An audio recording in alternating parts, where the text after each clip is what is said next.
You reign!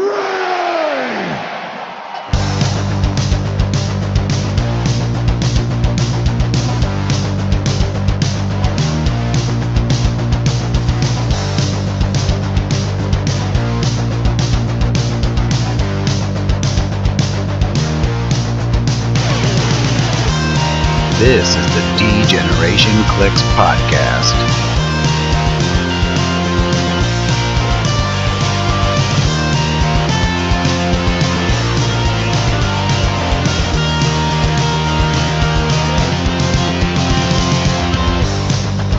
Here are your hosts, Ryan Redmond, Miles Kane, and Daniel Schwab.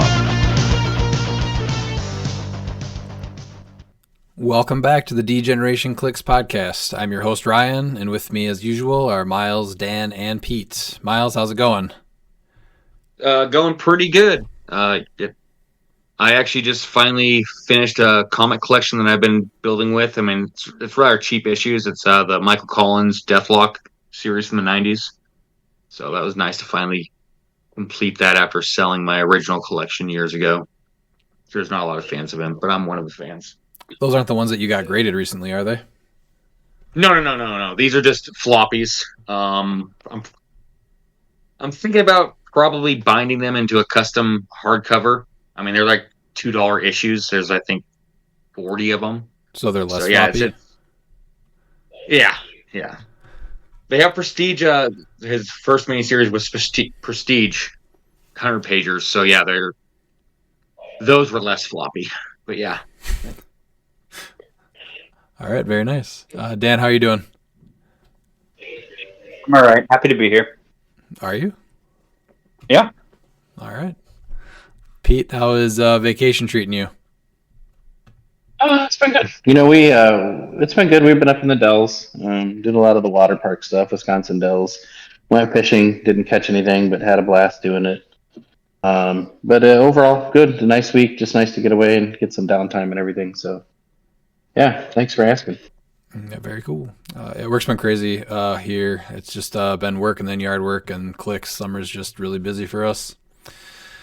But yeah, so we're a week into the Deadpool and Weapon X being released. How's everyone's pre-releases, release day, case openings, all that stuff?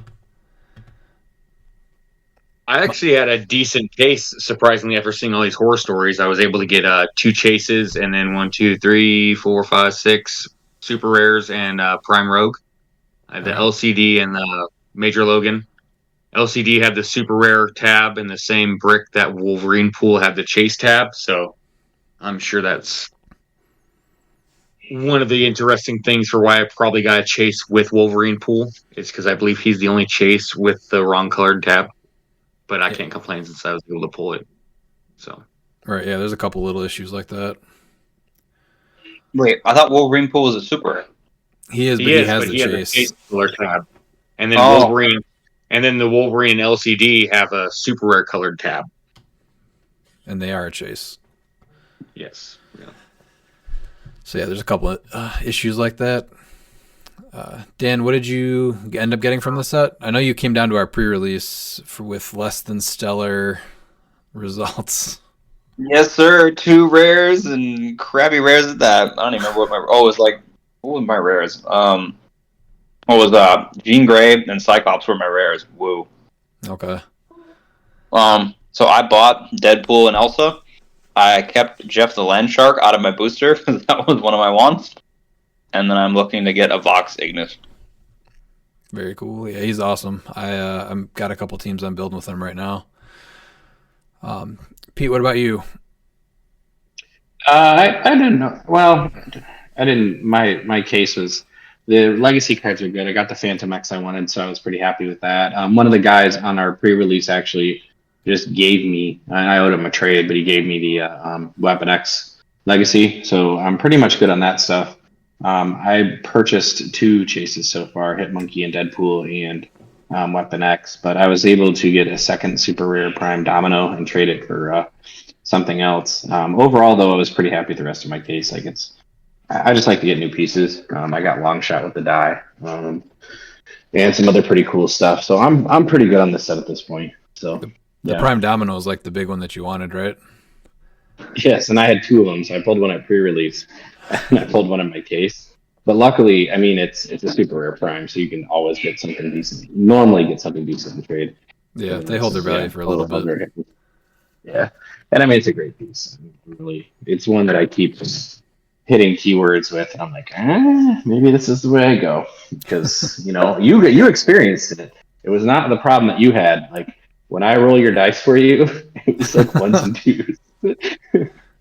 So, yeah, and pre-release is fun. I think I didn't do particularly well, even though my team because I played like X Force. Right. But I made the mistake of playing Cable at full points, so he basically just gave up like 80 or 90 points, turn two every game.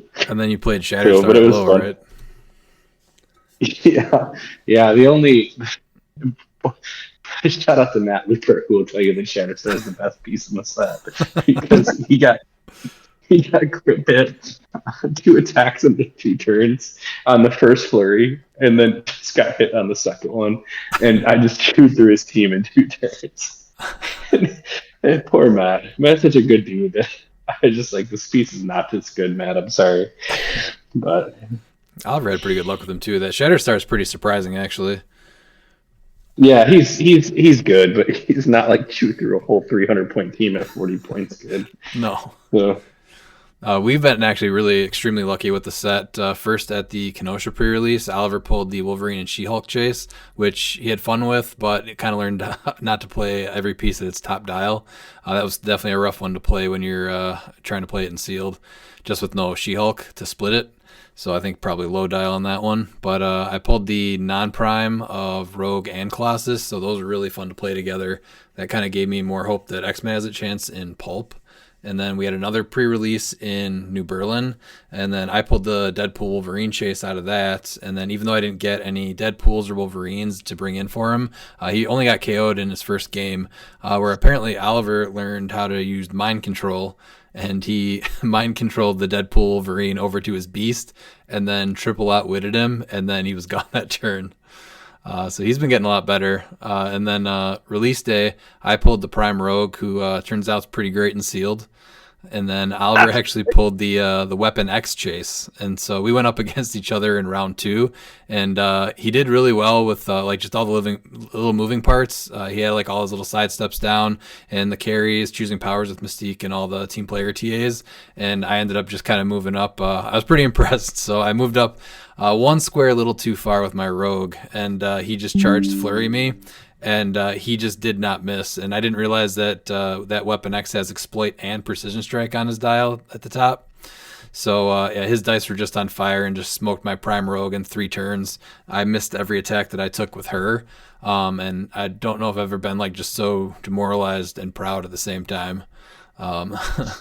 But there were 4 boosters left, and we split that with our buddy Dalton. We let Oliver pick the last 2 boosters, 2 of them, and then Dalton got 2 of them, and he ended up picking Magneto in one, and then we got Major Logan in the other, which was another one that we really wanted.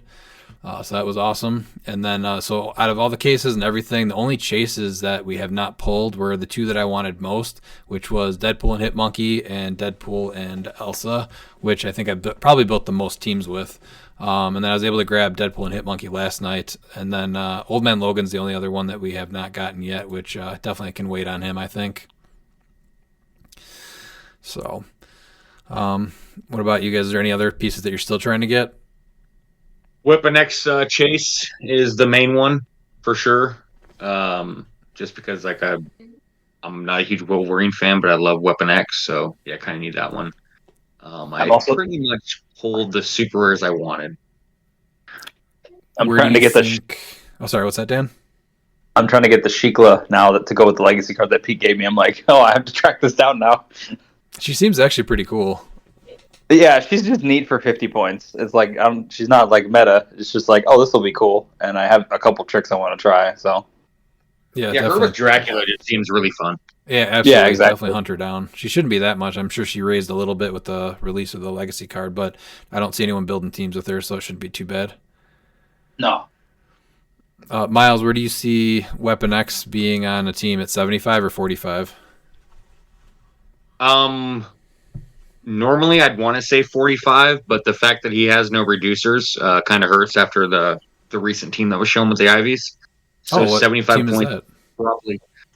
Yeah, it's going to be 75 points Okay. if you're going to play him. Yeah, he seems really cool.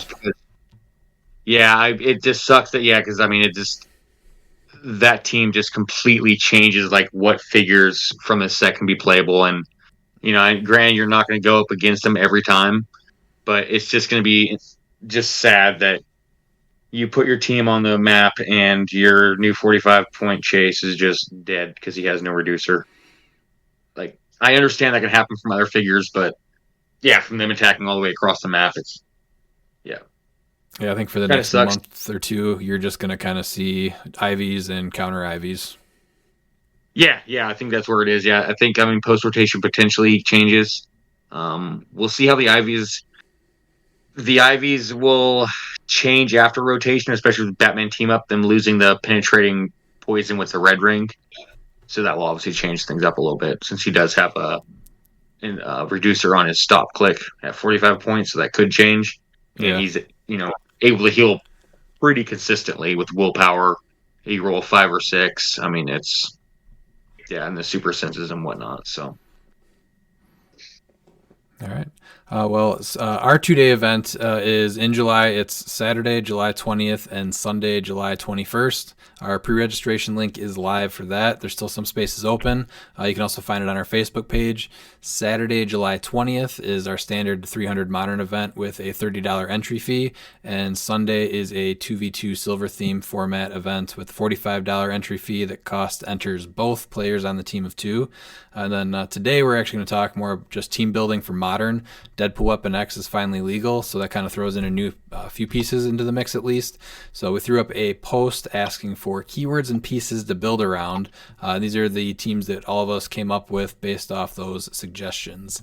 So first we have a prime. Some of us are still coming up with. Some of us did not do the homework as well as others. So we've been given a little bit extra time to throw that together, Pete.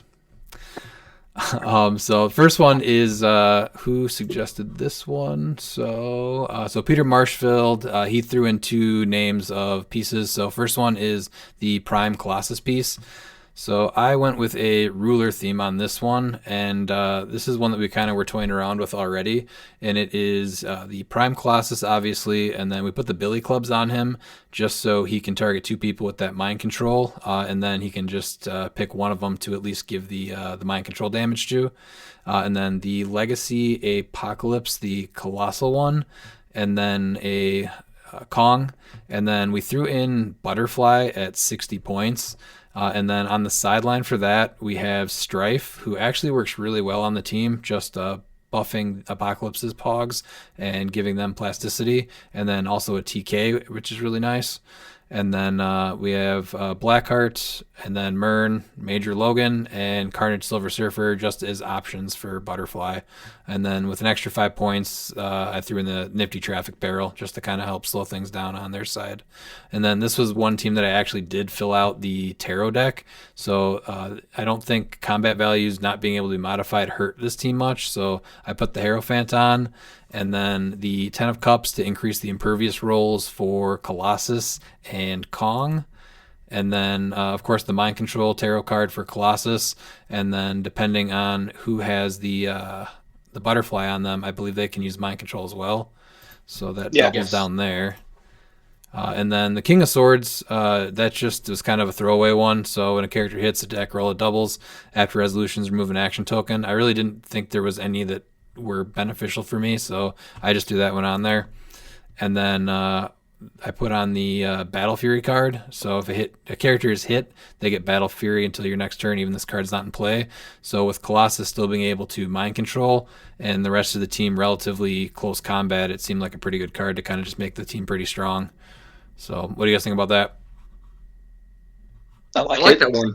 Yeah, it covers a lot of bases, especially with that. You have the 10 of Cups for that impervious, but you also have that Major Logan to throw out. So then there's a good chance that you can have your impervious be a 3/6, which is extremely good with that card being pulled out for both Colossus and Kong.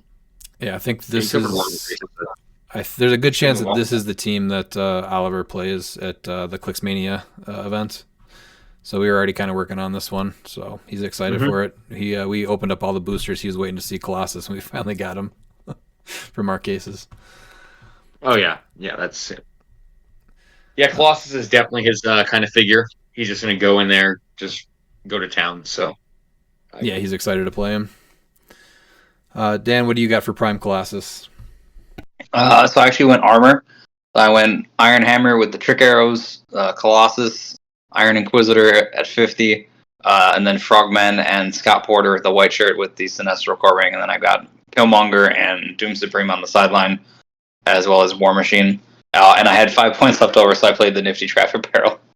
I was like, you have to. Yeah, you have to at that point. Yeah, Nifty Traffic Barrel is just too good for 5 points. Yeah, depending on the team, I kind of went back and forth between Nifty Traffic Barrel, the PJ Scott and Lucas Pog, and then pretty much just those two. For so teams. I just like that Iron Hammer can hit from like 10 away because I have the Perplex from Porter, and then I can double shield, so he can just have a 10 range. I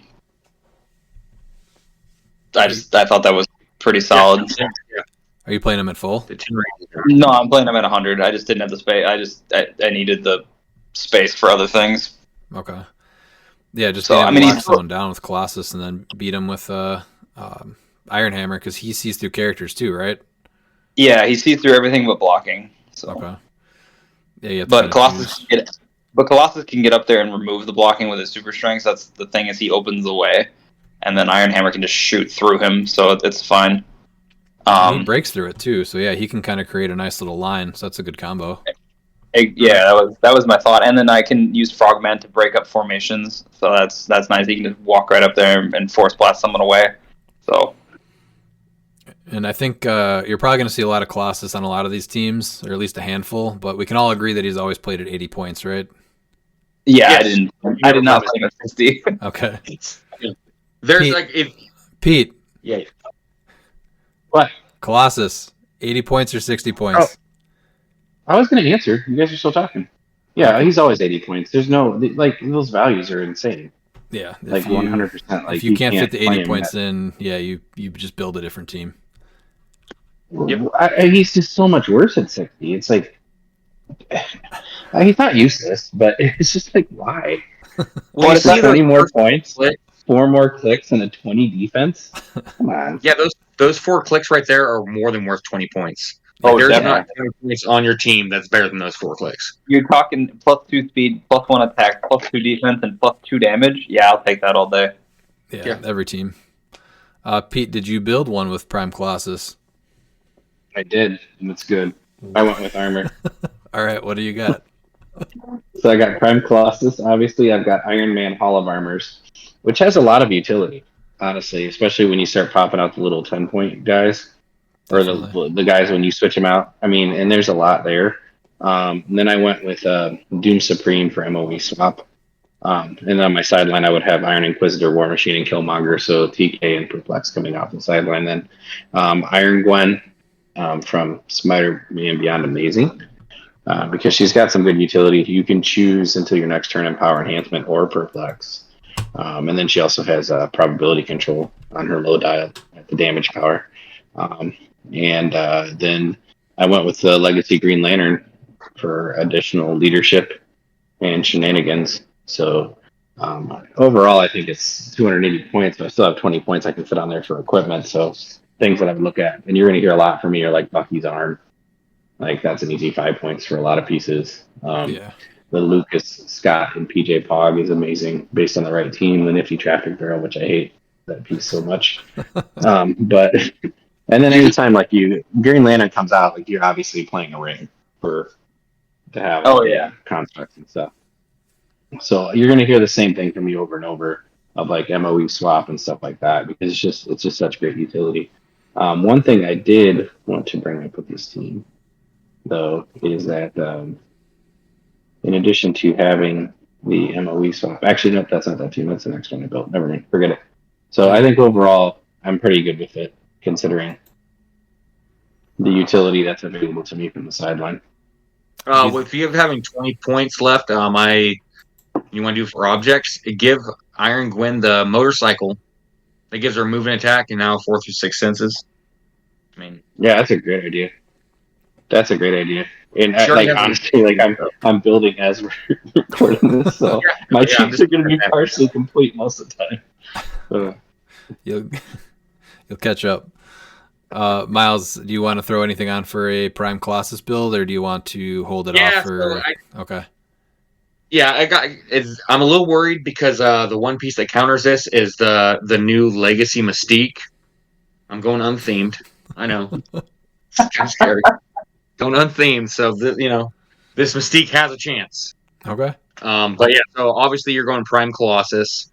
I got Butterfly, just because Butterfly's great. With Mern, I have the AV-60 Falcon, and then I have Kid Thanos, and it was really a toss-up between trick arrows, but I also wanted to get the nifty traffic barrel, so I threw Kid Thanos Billy Clubs, and kind of Falcon on there. It's kind of weird. So I have Iron Inquisitor and Ghost Goblin as my MOE swap.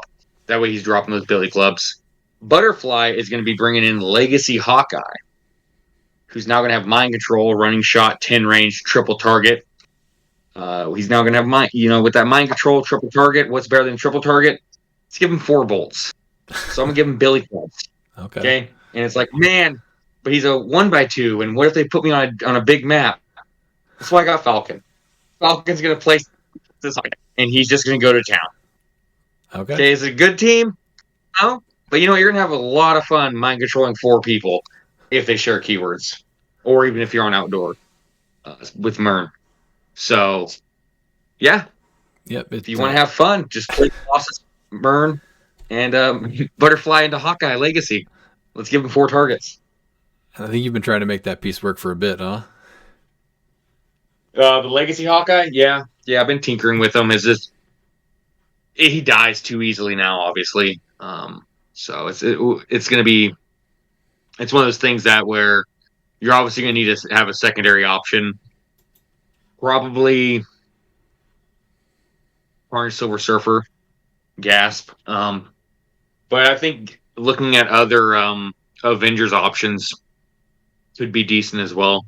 Especially if you can find one that you like that reduces penetrating. Right. But the main focus of this was to Colossus doesn't really have full map reach, and you want to try and take advantage of his mind control. And I just don't think there's a figure in Modern that can take more advantage of it than Legacy Hawkeye.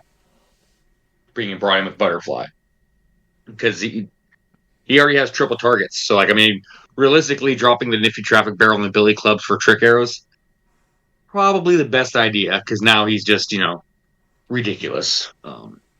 What's his printed damage? 3. Okay, so he's just dealing an extra 3 after. Yeah, if you get the tarot card. Okay. Yeah.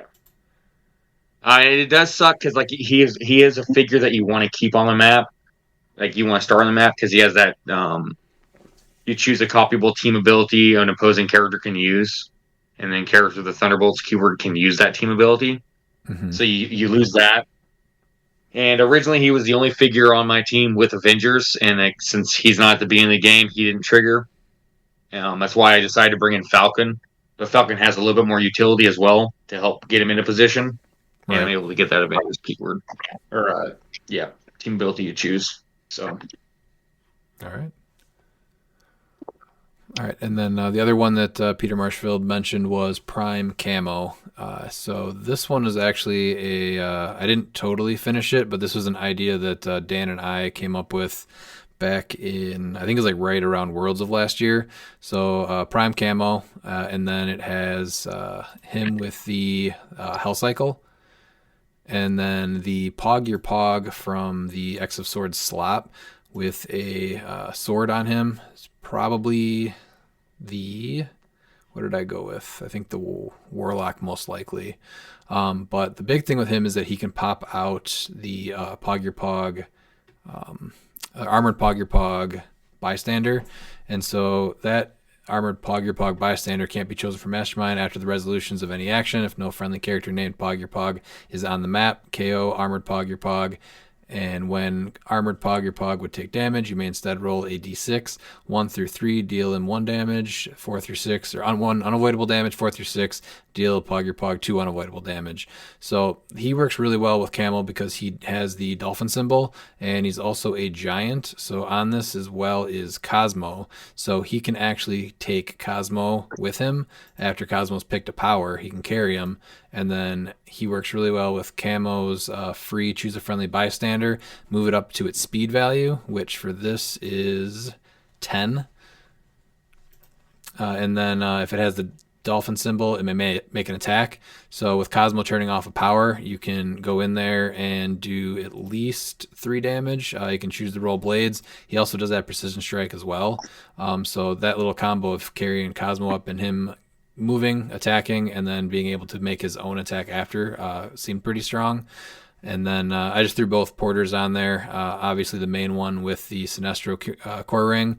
And then just because when that Pog your Pog does take damage, the other Pog your Pog takes damage. So I threw the black shirt on there with the Indigo Tribe ring just so that he can heal back up a little bit.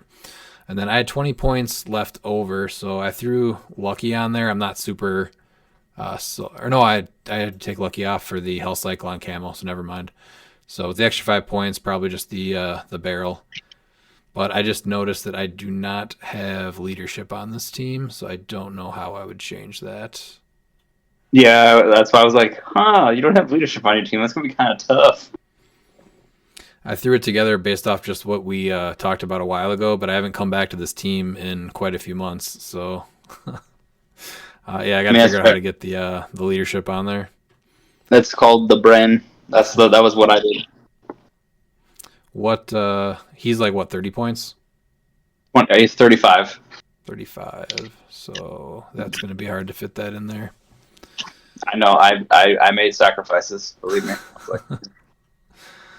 It'd probably have to be black shirt and then throw Indigo on someone else. But Dan, what did you get for Prime Camo? So the funny thing was we were in a similar mindset, except I went full aggression and not the other way around. So I also did that. I did Prime Camo, but he's not equipped. I did the Pog your Pog with the sword. I did Miss Marvel with the Blue Lantern ring, because anytime a character moves, she can just follow.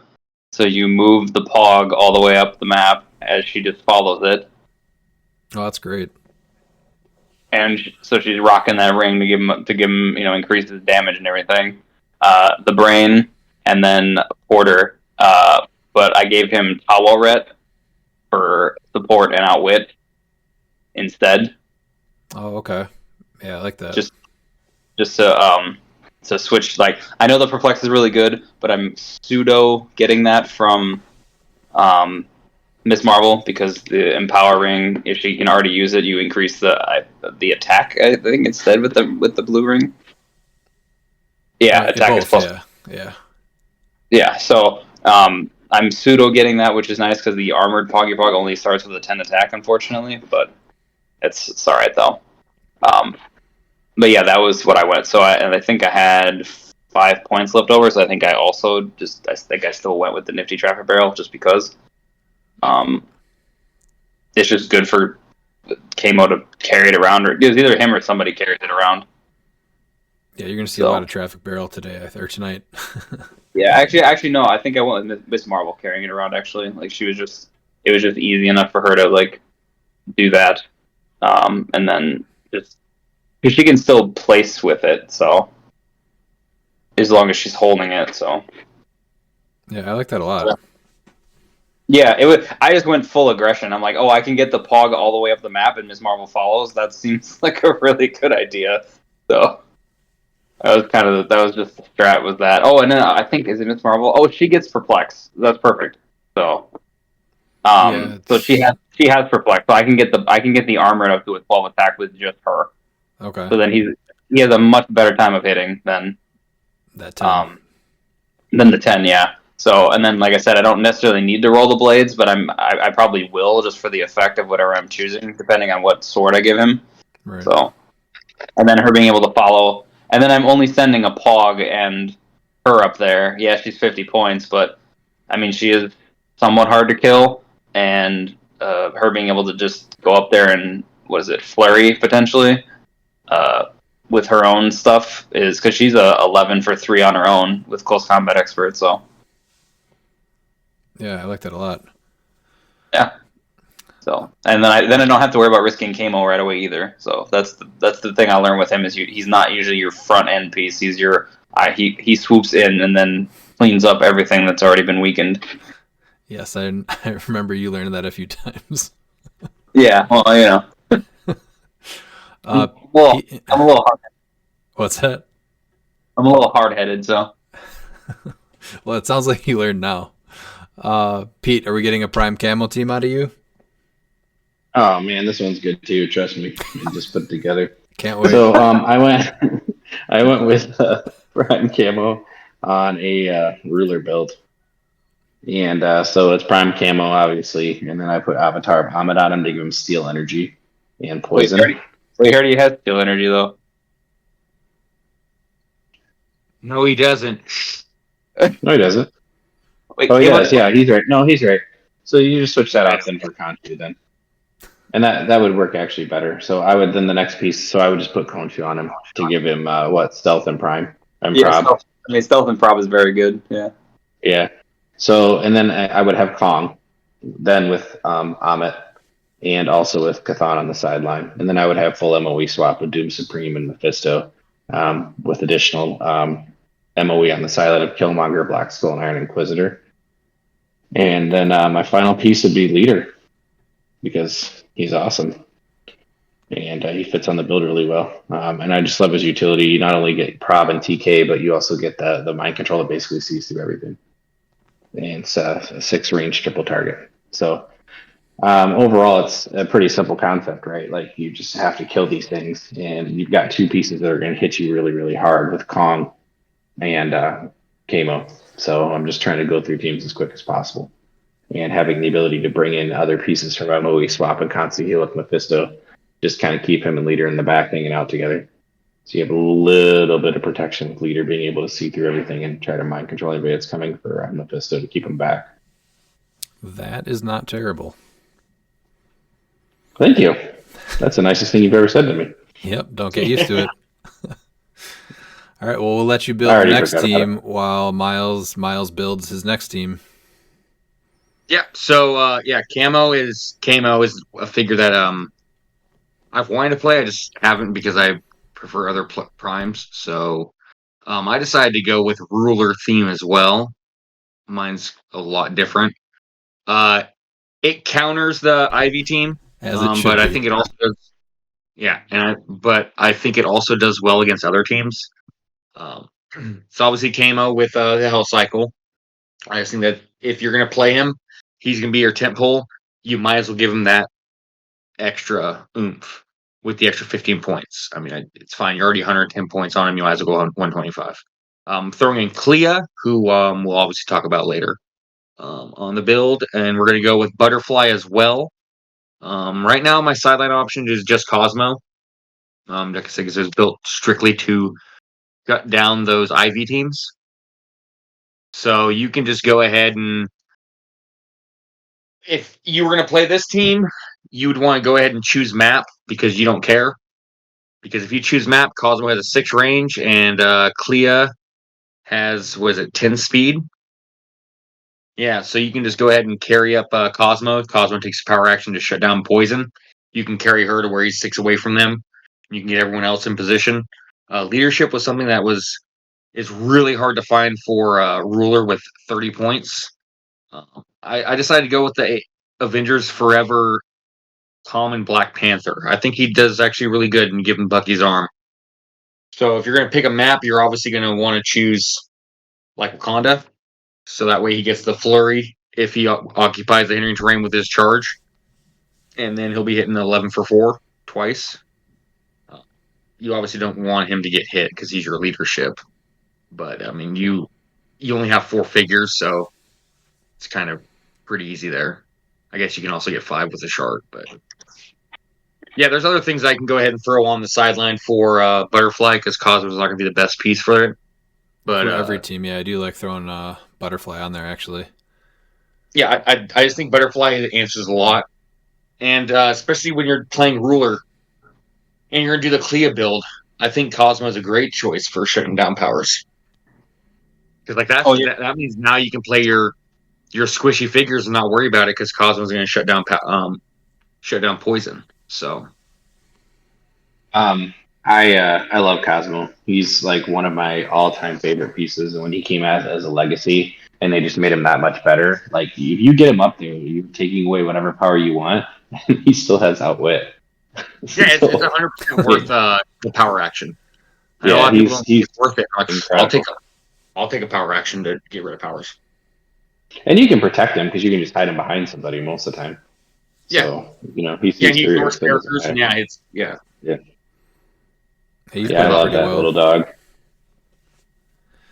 So Next, we have Garrett Schnathorst. He actually was talking about the assassin builds, which I got pretty excited for. So he wanted to know with Raz and without Raz. So the first, I don't think that you can build an assassin team without Talon. So that was the first piece I threw on here. And then another piece that actually is looking better the more I look at it is the Wolverine and X-23 Legacy card that just came out. Just being able to not have line of fire drawn to them if they don't have any tokens. It's just being blocked. I guess that doesn't really get around Mern, but it does for just other effects like the what the Ivy. Wait a minute.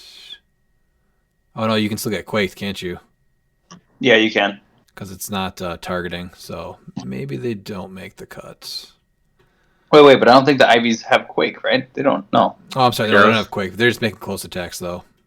Yeah. It's line of fire, not target. So Ivies can hit him, and Mern hits him because it says lines of fire are blocked. So maybe they actually don't make the team, and that opens up 60 points. But they do look kind of neat.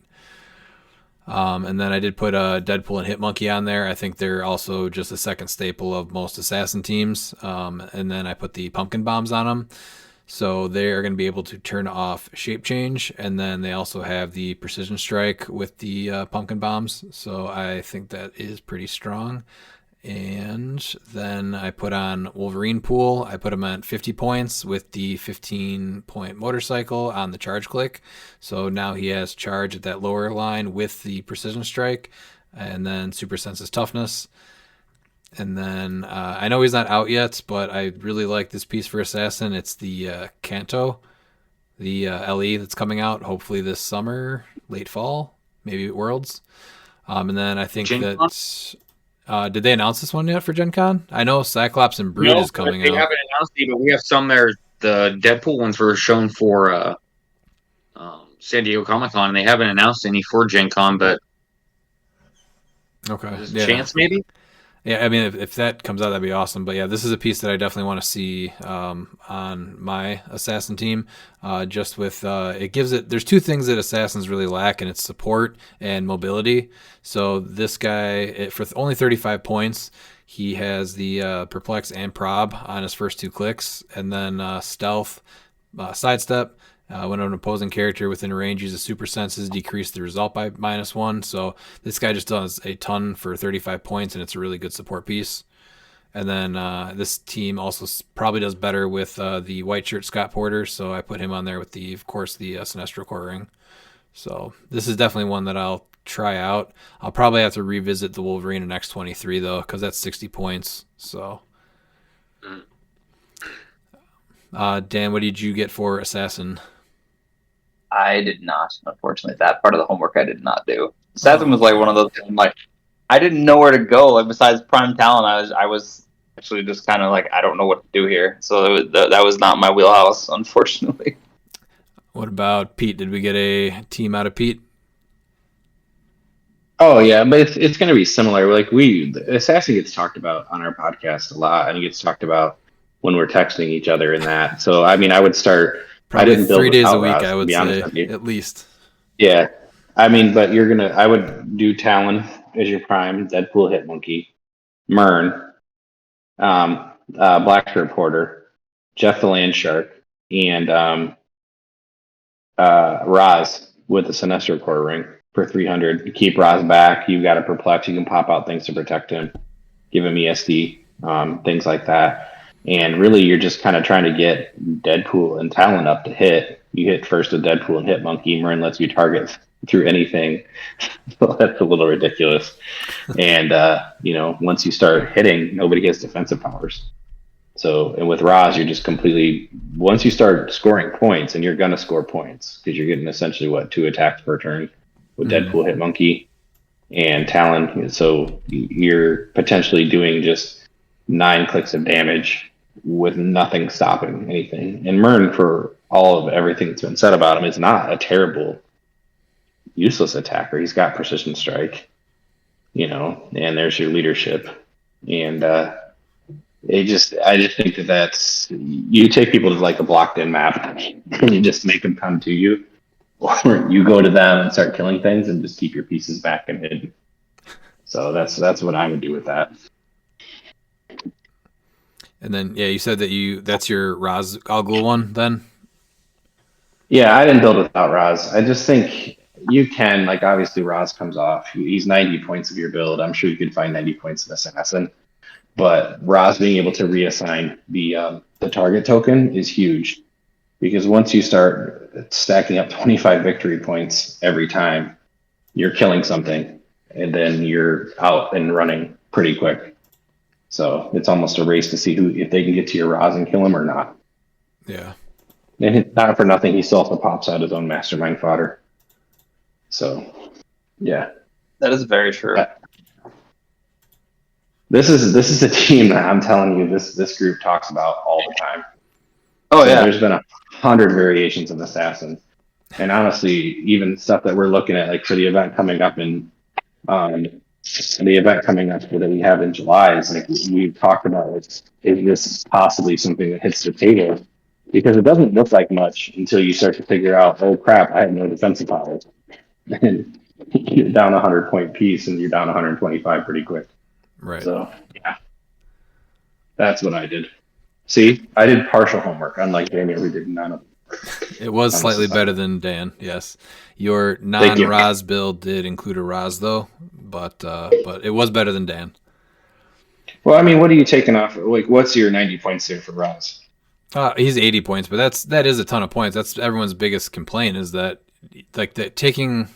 Once your target dies, being able to place that target on someone else is huge, but 80 points of not doing as much as he needs to do, that's what hurts him. So you really hope that you hit your leaderships.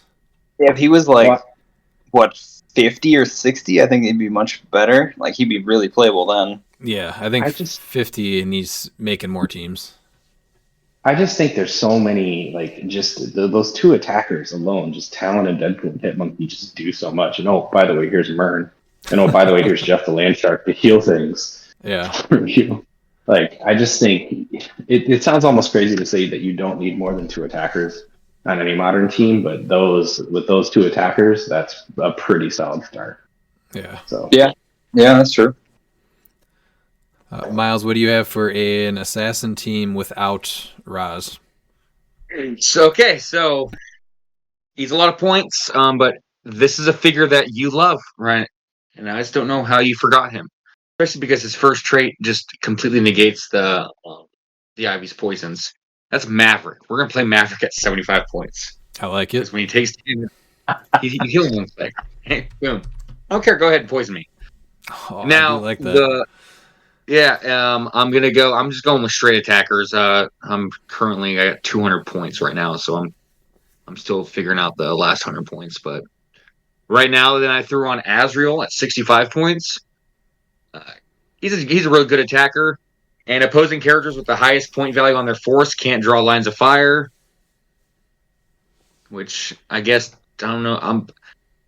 That probably doesn't count for the Ivies, but that'd be really cool if it did, because that entire team is just 45 points. So it means that they couldn't attack him. So that's there for a reason. And I'm going with this bad boy who no one has mentioned yet, And you know what? It's him. At Pepe the Frog 89 is lying to me for no reason. It's Peacemaker. Okay, we're going with a 60-point Peacemaker. For that immune. It's really huge, especially, with the Ivy teams, and even not just the Ivy teams, but every team. Because the whole entire goal of this now is to go first. And like you don't need TK or anything. You can just move your entire team up your first turn. Break first turn immunity and not really care. There's a chance that there's a few things that can really mess you up, like trick arrows and stuff. So that's a little iffy. But once one of your characters damaged after resolutions, all characters gain immune. So they have to be very smart about that. And it's one of those things where if they take an action to poison me, and I'm not like sorry, and they say they don't know, sorry, I gave you an opportunity to read my cards. Like that's the whole entire point of Peacemaker. It's not a gotcha. It's like I'm just trying to protect my investment of my team, and so that's where we decided to go with Peacemaker there. So now we have 100 more points. I'm thinking about giving Azrael an equipment. I'd love for him to be able to reduce penetrating, but unfortunately he can't. Maybe. Yeah, we're gonna go ahead. We're gonna go ahead and give him the Hell Cycle. Let's give him that. That's nice. That's his biggest weakness is not having move and attack. I've played that piece quite a few times. He's actually really good. Yeah, so now he's gonna be an 80-point piece. We need to figure out a way to. Does he have Steel Energy? I don't think he does. I guess when he attacks, if you get your willpower. This is gonna go straight for fun. He has Mystical. We're throwing Chthon on him. Okay, we're having Chthon. And we need a way to be able to get this figure out there. So we need someone with a decent amount of TK, or something to be able to carry him far. I guess your whole entire point is that you're just going to carry him up there. You're going to wait for Peacemaker. So a taxi would be real good for Assassin. We have 85 points left. Who's going to be the best taxi for them? Looking at Atlas Bear potentially, but the no reducers kind of scares me now. At best taxi. So that's a no-no. Yeah, it's. You do have Peacemaker, though, right? Yeah, I do have Peacemaker. The poisons kill her, but that's fine because Atlas Bear is still going to carry him. So yeah, we're going to go ahead and throw Atlas Bear up there to get him up there. I know that the Ivy team is the sky is falling for everybody, and I guess if it starts to hit the table a ton, the sky is falling for me. But just with a bit winning, you just know it's going to be there. So it's about knowing that a team's going to be played, especially with it being budget friendly. The good thing is that a lot of the players that are going to play it are not going to be good. So there is solace in that. But hey, it gives them a chance to compete. So I can't complain there. That leaves us with 35 points for Assassin. Jeff the Land Shark, why not? He sounds fun. We have 10 more points, so we're going to go ahead and throw Trick Arrows onto Maverick. Yeah, that's going to be a 300 points. So we got Maverick with Trick Arrows, Azrael with Hell Cycle and Chthon, Peacemaker with his helmet because he can equip it for free. Even though you have to roll it, you don't get to choose. Atlas Bear and Jeff the Land Shark. It's going to be my non-Raws team. I like it. What would you change for your Raz team? I'll be honest, I probably wouldn't run the Raz Al Ghul team. Assassin's really not my jam. You're a much better Assassins player than me. I really don't know what I would work around to get with Raz. There's obviously you run the Talon with him. I pretty much think that team is as good as it's going to get right now with him being 80 points. Yeah, you've built better assassin teams than me because I don't tinker with the keyword too much. I think once this guy moves to silver, then he was notorious, right? Yeah, so he's not rotating after Worlds, but when this guy does move to silver, I think that Assassins in Silver is going to be a really crazy good team. Yeah, because now you're talking 320 points of support. Do you We want are- to talk about Assassins in Silver? No, we'll save it. Okay. Yeah, I think there's some good stuff there, though. All right, so then, Dan, did you build one with Raz? No, you said, right? Mm-mm. All right, and then Pete's non-Raz team included Raz. So my assassin with Raz, I got Raz on it, obviously, and then Talon. I also put Peacemaker on there with Peacemaker's helmet because it's free, Deadpool and Hitmonkey, and then just both porters with the Sinestro Core Ring. Really just to help with keeping Raz safe with the barrier, and then the Black Shirt Porter getting the TK, which kind of helps with that. And then you kind of just hope to move up, get the immune off with Peacemaker, and then see what you can do with Deadpool and Hitmonkey and Talon while Raz keeps picking targets. But yeah, the 80 points is just so hard to work with. But at the same time, making your opponent lose at one piece's defense powers is just so good. So Peacemaker giving you that one turn of immune after taking damage, I think, is something you have to add to that. And then just, kind of hope for the best. He also suggested a Prime Wonder Woman build. So for that one, I have the King Arthur, the new LE that came out with the Warlock sword that you can equip for free. The Prime Wonder Woman, and then both the Green Lantern ring and the utility belt, because you can equip both. This one I added Major Logan at 50 points with the motorcycle. Odds are there's going to be a Scott Porter on the opponent's team, so that is going to probably trigger his +1 to your single D6 rolls and -1 to theirs. So any piece with super senses, or like King Arthur has the Warlock sword, so he's a 50-50 rollout on shape change now. If he does choose to roll the blades, that'll help him there too. Wonder Woman already has a 4 through 6 senses, so now she has a 3 through 6. And then her Cosmic Energy Willpower and King Arthur also a 50-50. And then I have we recently saw Ace do some pretty good stuff in one of our big games. So the Ace from the Royal Flush Gang. And then we have Scott Porter, the white shirt one with the Sinestro Core Ring for the +1 attack on everybody. And then I threw in the Lucas, PJ, and Scott Pog because not losing my powers is pretty big when I get pulse waved. And then I had 5 more points, and since it's a future team, I actually threw 1 time breaker on there, and then just trying to build those up over time if they don't get attacked. And that's 300. Yeah, that's it's not bad. I like that. I think this is one of my favorite ones that I built actually out of this this whole set of teams. Yeah, I think that Wonder Woman Prime she's underplayed surprisingly. But she's it just incredible. shows you how many good primes there are. Yeah. Well, she got overshadowed when this Prime Spider-Man came out, and then they just started hitting like 3 good primes a set. So she kind of got buried just because she wasn't new anymore. But she'd come up occasionally on a team here or there, always really good. Not a piece you ever really wanted to attack. Mm-hmm. Oh, she's still really good. I mean, yeah, she's too dangerous to let live. But yeah, giving her the +1 rollouts with the Major Logan. So I was kind of I like being able to throw him on there, and then Ace just for the 19 defend on them all, and then Wonder Woman and Ace both have a 19 defend now. So Did you throw him at 50 or was he 75? Major Logan. Yeah. So I threw him at 50, but then I gave him the motorcycle. So now he has charge, sidestep, and flurry. Yep.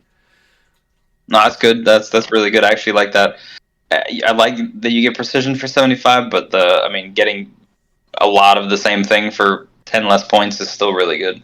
If he also had charge on that click, then I definitely would have probably tried to make that work. But he still is only a sidestep flurry for 75 points, and he's just not getting up there. And him staying alive is pretty important just for those rollouts. So. Oh, I totally get that. Did you build a team for the Prime Wonder Woman, Dan? Nice. Oh, wow. Hold on a second. I know I had one. Where did I put it? I think mine was for her. It was warrior. So what was it? Hold on, just a second.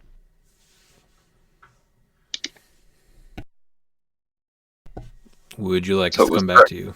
You got it? no, it's fine. So I actually used the what do you call it? I actually used the broadsword on her instead, and I used Genesis. Oh, what was it? It was her Genesis and a couple other things. But that was where I started. Was actually using the broadsword because she's got 6 range and side blast, and being able to do blades from range with Genesis just felt really good because she has a printed 4 damage. Oh yeah, that's a good combo. Yep. That's exactly where my team went. Yeah, With so- Morocco. So that was where I made her a Rocco, and then Yep. I did that kind of stuff. So Yeah, the 12 attack, giving her blades is huge, especially for 5 damage. And she would Yeah, still that- get the penetrating, right? Because it's a range attack. Yes, yeah, exactly. Blades. Yep. Yeah. Yeah. Yep. I had her obviously with APOC and Genesis, so now she gets the rollout. Mern, Carnage Silver Surfer with the Khonshu, Scott Porter, and then I had 25 points left. I'm like, you know what? Let's get Jeff Landshark. Why not? Oh, Jeff is so good. Yeah, he gets a rollout because now he has blades. He gets the X-Men rollout. So Well, not just that, but he gives your team free healing too. So yeah, which is really cool. Yeah, that was what my team was with the Prime Wonder Woman. Was making her a Rocco. Potentially, I mean, it's probably better to play Surfer with the blades rollout, but I prefer to give him prob and stealth. I mean, if he dies, he dies. Whatever. Wonder Woman's gonna be my main attacker. So yeah, I mean, if he dies, that's great because then if Wonder Woman took any damage, she'll heal the top click. So exactly. Yeah. Well, it's not great, but there's a consolation. well, yeah, okay, so yes, I'm not saying it's great, but Dan just hates Surfer to where it's always great. Even when he's on his team, Dan's like, "Nope, you're dead. You gotta die." Yeah. Yep, love it. Pete, did we get a Prime Wonder Woman team out of you? Yes, we did. All right, let's hear it. All right. I gotta find it here. So I went with Warrior also in Prime Wonder Woman with both pieces of equipment, and then I went with Death Metal Wonder Woman because I love that piece. So when I do something terminally stupid, I can redo it, revive something. Yeah, oh yeah, for sure. And I kind of go back and forth with her now in Modern is like either she becomes an Avatar Vomit for the Steel Energy and the poison, or do you just put the Soul Sword on her? Because I could really see either one being really super useful. Well, she has Steel Energy on all of her clicks besides her starting clicks, so definitely. She has it on her back 2 clicks, but not her first 2 clicks. She's got blades. Yeah, but she has support with Steel Energy, so she does light dial.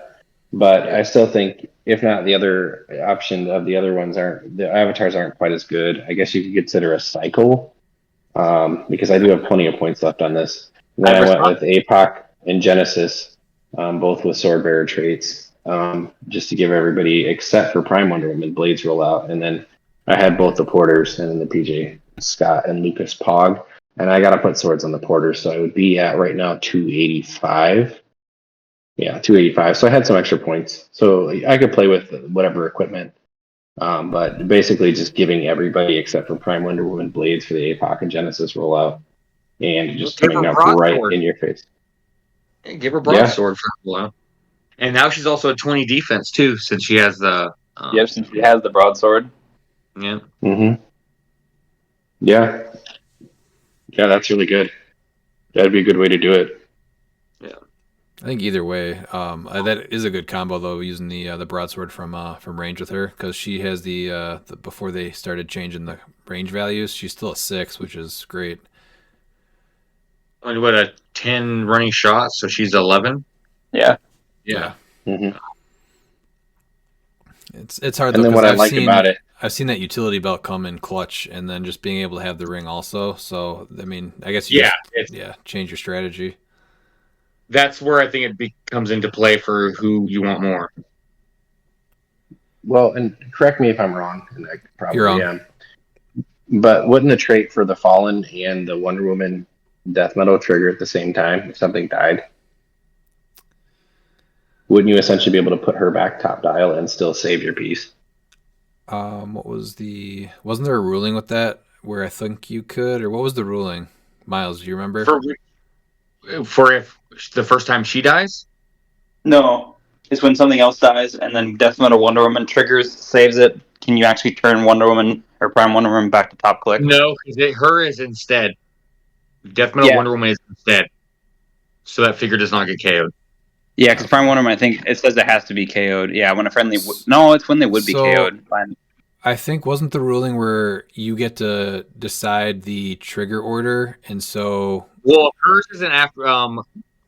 Prime Wonder Woman's is after resolutions, so I don't. I'm reading them both on units, and it says would be KO'd. They both say would be KO'd. I'd have to No, double that's- check, but I thought there was a ruling where they both trigger and you can order it the way that you want to so that it works the way that you want to. I'm almost positive I read that. Yeah, hers is just you may instead turn that figure to their last non-KO. It should, yeah. If Yeah. it does, yeah, you should go to click 1 based off that because it's after resolutions, so the character would have been KO'd. Mm-hmm. So, yeah. Was that your whole team, Pete? Yeah, because I think you have to put swords on the porters to give them the rollouts, because that's the whole point of playing APOC and Genesis on that too, is just to give everybody that extra layer of defense. Okay. So that would get me to 285.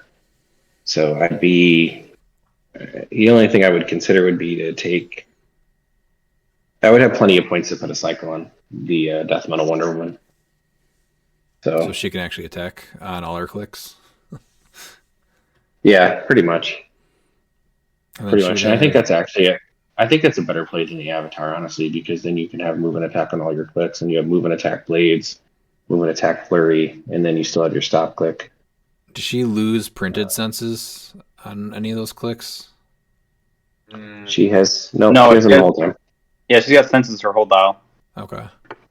Because she's got it on the special, because the super sense is invincible defend, and then she's got regular senses on her, I think, back two clicks on the end there. Mm-hmm. Okay. Then Miles, you gave us your team, right? Yeah. Well, she just has defend and super senses. Oh, is Our it? last Wait, I thought one. it was. Yeah, defense super senses. She doesn't have a reducer at all. Not Wait, on her it's stock all click, roll no. up. No, you're talking about on Death Metal. I'm sorry, I thought you were talking about Prime Wonder Woman. Oh no, I was talking about Death Metal Wonder Woman. My bad. So the other build was Prime Wonder Woman on Thunderbolts. So this one I actually had a little fun with too. So I put obviously Wonder Woman with I like the utility belt and Green Lantern ring, but I do like if you're playing Genesis, I do like the that broadsword that you guys were talking about. And then I actually put Kate Bishop on here. Obviously Valentina Allegra Di Fontaine has to go on here for 40 points. So then Kate Bishop is on the team. She's got Spy. She auto-equips the trick arrows. And then I put Myrn on the team. He's a Spy also. And then Hammer, the legacy card from Wheels of Vengeance. He actually surprised me at how useful he was.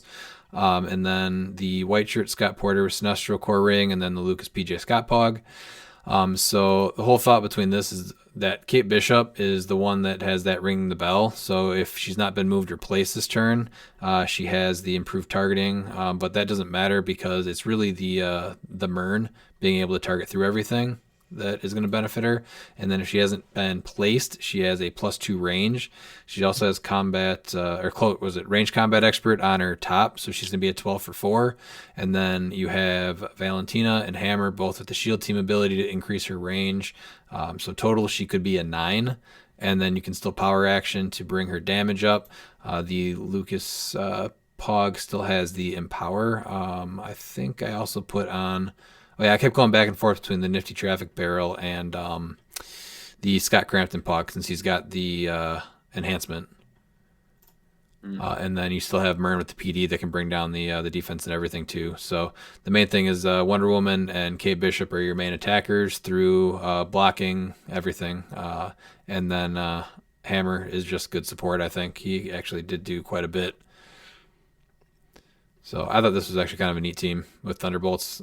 Cheating I just don't know if I like spending 40 points just to put all these team members on a team So I've seen a couple cool teams with her. I just don't know if it's totally my style. Dan, did you build a Thunderbolts team? I did. I did not have Prime Wonder Woman on it, so it's my bad. But I did. So I have. I started with 048 Ghost Rider because he has it printed. But I did do Allegra. So she adds Patch with the trick arrows because he has Spy. The AV60. So this is a super rare patch, not the chase. Okay. He's at 60. We have Falcon from AV60, and then Iron Spider, the Prime, because he has Spy, and then Scott Porter, the white shirt, because he just has all keywords. Um, so the trick is Falcon can move up my big guys like Ryder and Patch and place them, or even carry them, and Patch could potentially then just sidestep up, hoof into hindering, and then do the Quake as free still to get past barrier, and then he can then proc the trick arrows. So that seems pretty good for that. And Valken doesn't have Spy, right? He just gets Thunderbolts through Soldier. Yeah, he gets Thunderbolts through Soldier. Yep. Okay. Yeah. So, and then Iron Spider is just another good, like he's just a good attacker, and he's my leadership on top of it. And then his being able to take like removing equipment when I hit my leadership is just bonus.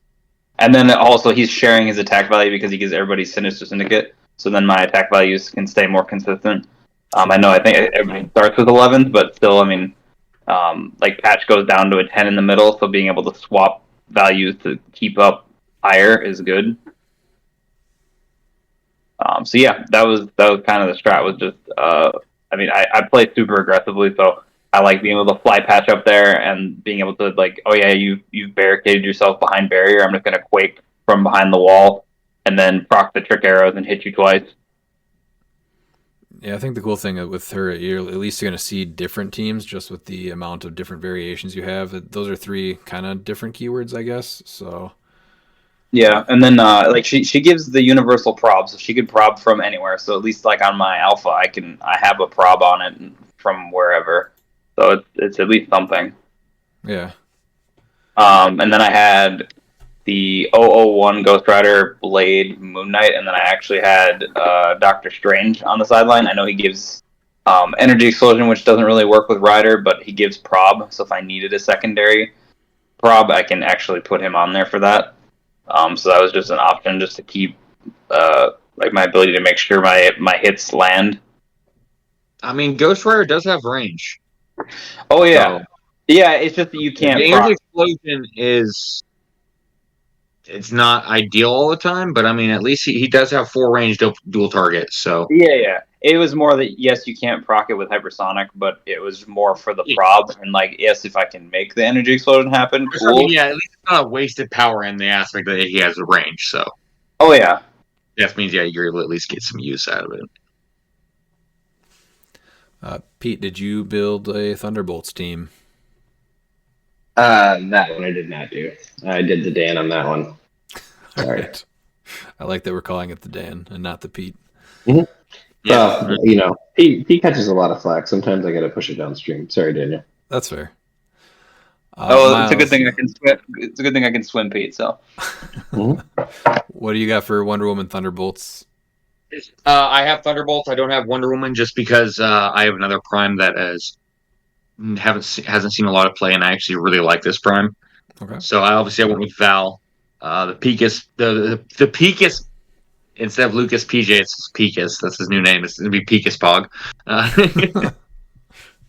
Mern with the motorcycle, just because I wanted to give him some extra speed, maybe for his more running shot, or because that essentially gives him a +2 range if I give him that. Plus, it also gives him a rollout his entire dial. Kate Bishop with the trick arrows, the 203 Kate Bishop, because she's carried, and I mean it's a no-brainer to bring her on for me. Peacemaker, obviously, once again, because I love the Peacemaker, and obviously with the helmet. But the main reason why I decided to throw this all together is that this figure actually has printed Thunderbolts keyword, and that's Prime Green Goblin that I'm playing at full. The energy explosion, and when you use it, you roll a d6. So I mean, there's a chance you can do 6 damage. But I'm gonna give him the shock gauntlets as well, so he does the knockback. That's So- a great piece that I've seen played a couple of times in really interesting manners. Like just an absolutely phenomenal piece. No, I like the Yeah, and I combo like with teaming him Mern. up with Mern because he's just ignoring everything. So yeah, Did you he's get? a prime that it just hasn't gotten any play. No, there's just so many good ones. Yeah. Did So yeah, that's the only reason why I didn't use Wonder Woman Prime is because I wanted to use Green Goblin. Did you get Blackshirt Porter on there to get a potential reroll when you roll a 1 on the pumpkin bombs? No, I was looking at that. I guess I would have to take off. I mean, Motorcycle on Mern because that one was pointless. yeah, it'd have to be the motorcycle on Mern, the shock gauntlets, and PJ I like the shock Pog. gauntlets though, but okay. Yeah, that's my 25 points. But yeah, I like the shock gauntlets. I don't know if Kate Bishop's the right call. Like, I do like Kate Bishop, but like maybe you take her out for Orb, and then you drop the motorcycle and the Pog, and you bring in Black Shirt. Okay. So that way you can get the reroll. So, Yeah, if you're already using Mern, maybe that Kate Bishop. I think I like Orb probably on that team better. Yeah. Because he's got what 4 range. Yeah, I think so. Yeah. Yeah, he's got the 4 range. Yeah, so then you just throw that there and you throw on Scott Porter. Yeah, it's a cool team with Mern for sure. Yeah, I doubt it's competitive, but I mean, yeah, that if that Green Goblin gets that ridiculous energy explosion, like if you roll a 1 and you re-roll that with him for a 6, that's some damage that you're doing, especially for giving him Force Blast and knocking him back as well. So yeah, I like the gauntlets on him for sure too.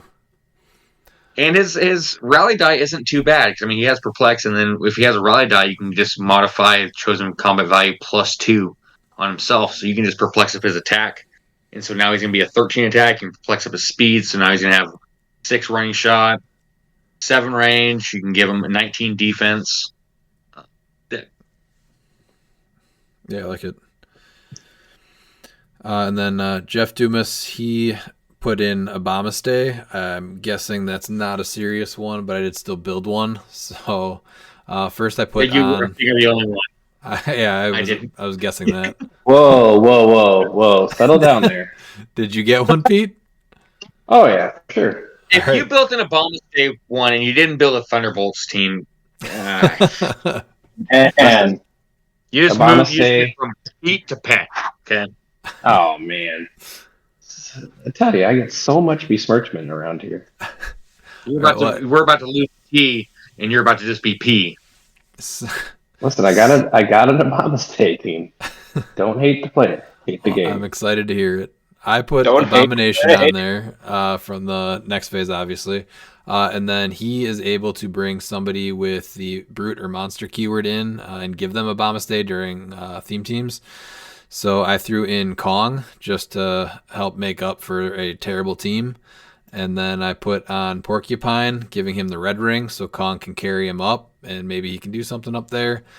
Alaguila has actually surprised me quite a few times, just in sealed and in a couple of random games that we've played. So if we're making an Obama Stay team, he's probably got to be on it. And then Jen Walters, she's only 30 points, but she's prob. It gives you something to throw a token on when you use the Obama State trait. So she's not terrible. She does have 18 defend just in case later on too for some of these. And then White Shirt Porter for the +1 attack, Sinestro Core Ring, all that. And then another with the Black Shirt Porter, just because Obama Stay is not good and you can just choose it with both those. And Lucas, PJ, and Scott Pog just to keep your defense powers when you're getting pulse waved. So probably not the best team. I tried to do as much as I could. What do you got, Pete? Well, this one, I'm gonna pull a little Miles here. I'm gonna say that this is the winner of the next 3 worlds. Okay. So what you're saying is you're using You're using Abomination to bring in Simon Garth. If I could figure out how to do it, Miles, I would have done it. If I I could have just made told you how Simon to Garth do in this team. Well, yeah. So I got. Yeah. Well, what? Go ahead. I No, want to so hear that's how how I you do do it. this. Abomination gives Simon Yep, Garth the gives- Abomination keyword. It gives out Obama Stay. Yeah. So Or, yeah. terrible. I actually mean I like a bomb. I don't think he's that bad. He's just a lot of points. Like if he was a little cheaper, he'd probably be fine. No, he's wasting the give somebody a bomb stay on Simon Garth. It's just making a bad team worse. I mean, come on, we gotta. If he's gonna roll with it, he's gotta go. He's gotta like completely commit here, right? Yeah. That's true. I'm rebuilding my team on the fly. How much is We'll Simon Garth see with if you, we boys? win more games. You with Assassin or me with Simon Garth. Okay, let's do it at Worlds. All right, I gotta. This is with this caveat that I've got to somehow figure out which one of these pieces to take off to get the main man Simon Garth on here. So I went with Abomination at 65 points, and then I have Manbull at 60 points. I have the 38 She-Hulk at 60 points. I have Elaguila with trick arrows, and then I put 2 Scott Porters, so at least something on his team will do something. So that's what I came up with for Obama Stay. And I'm thinking if I have to get rid of something here, I don't know, man, Bull. If I can get Simon Garth in the team, we know what he is. He might be gone here, brother. But That's it. that was Yeah. my Obama Stay team.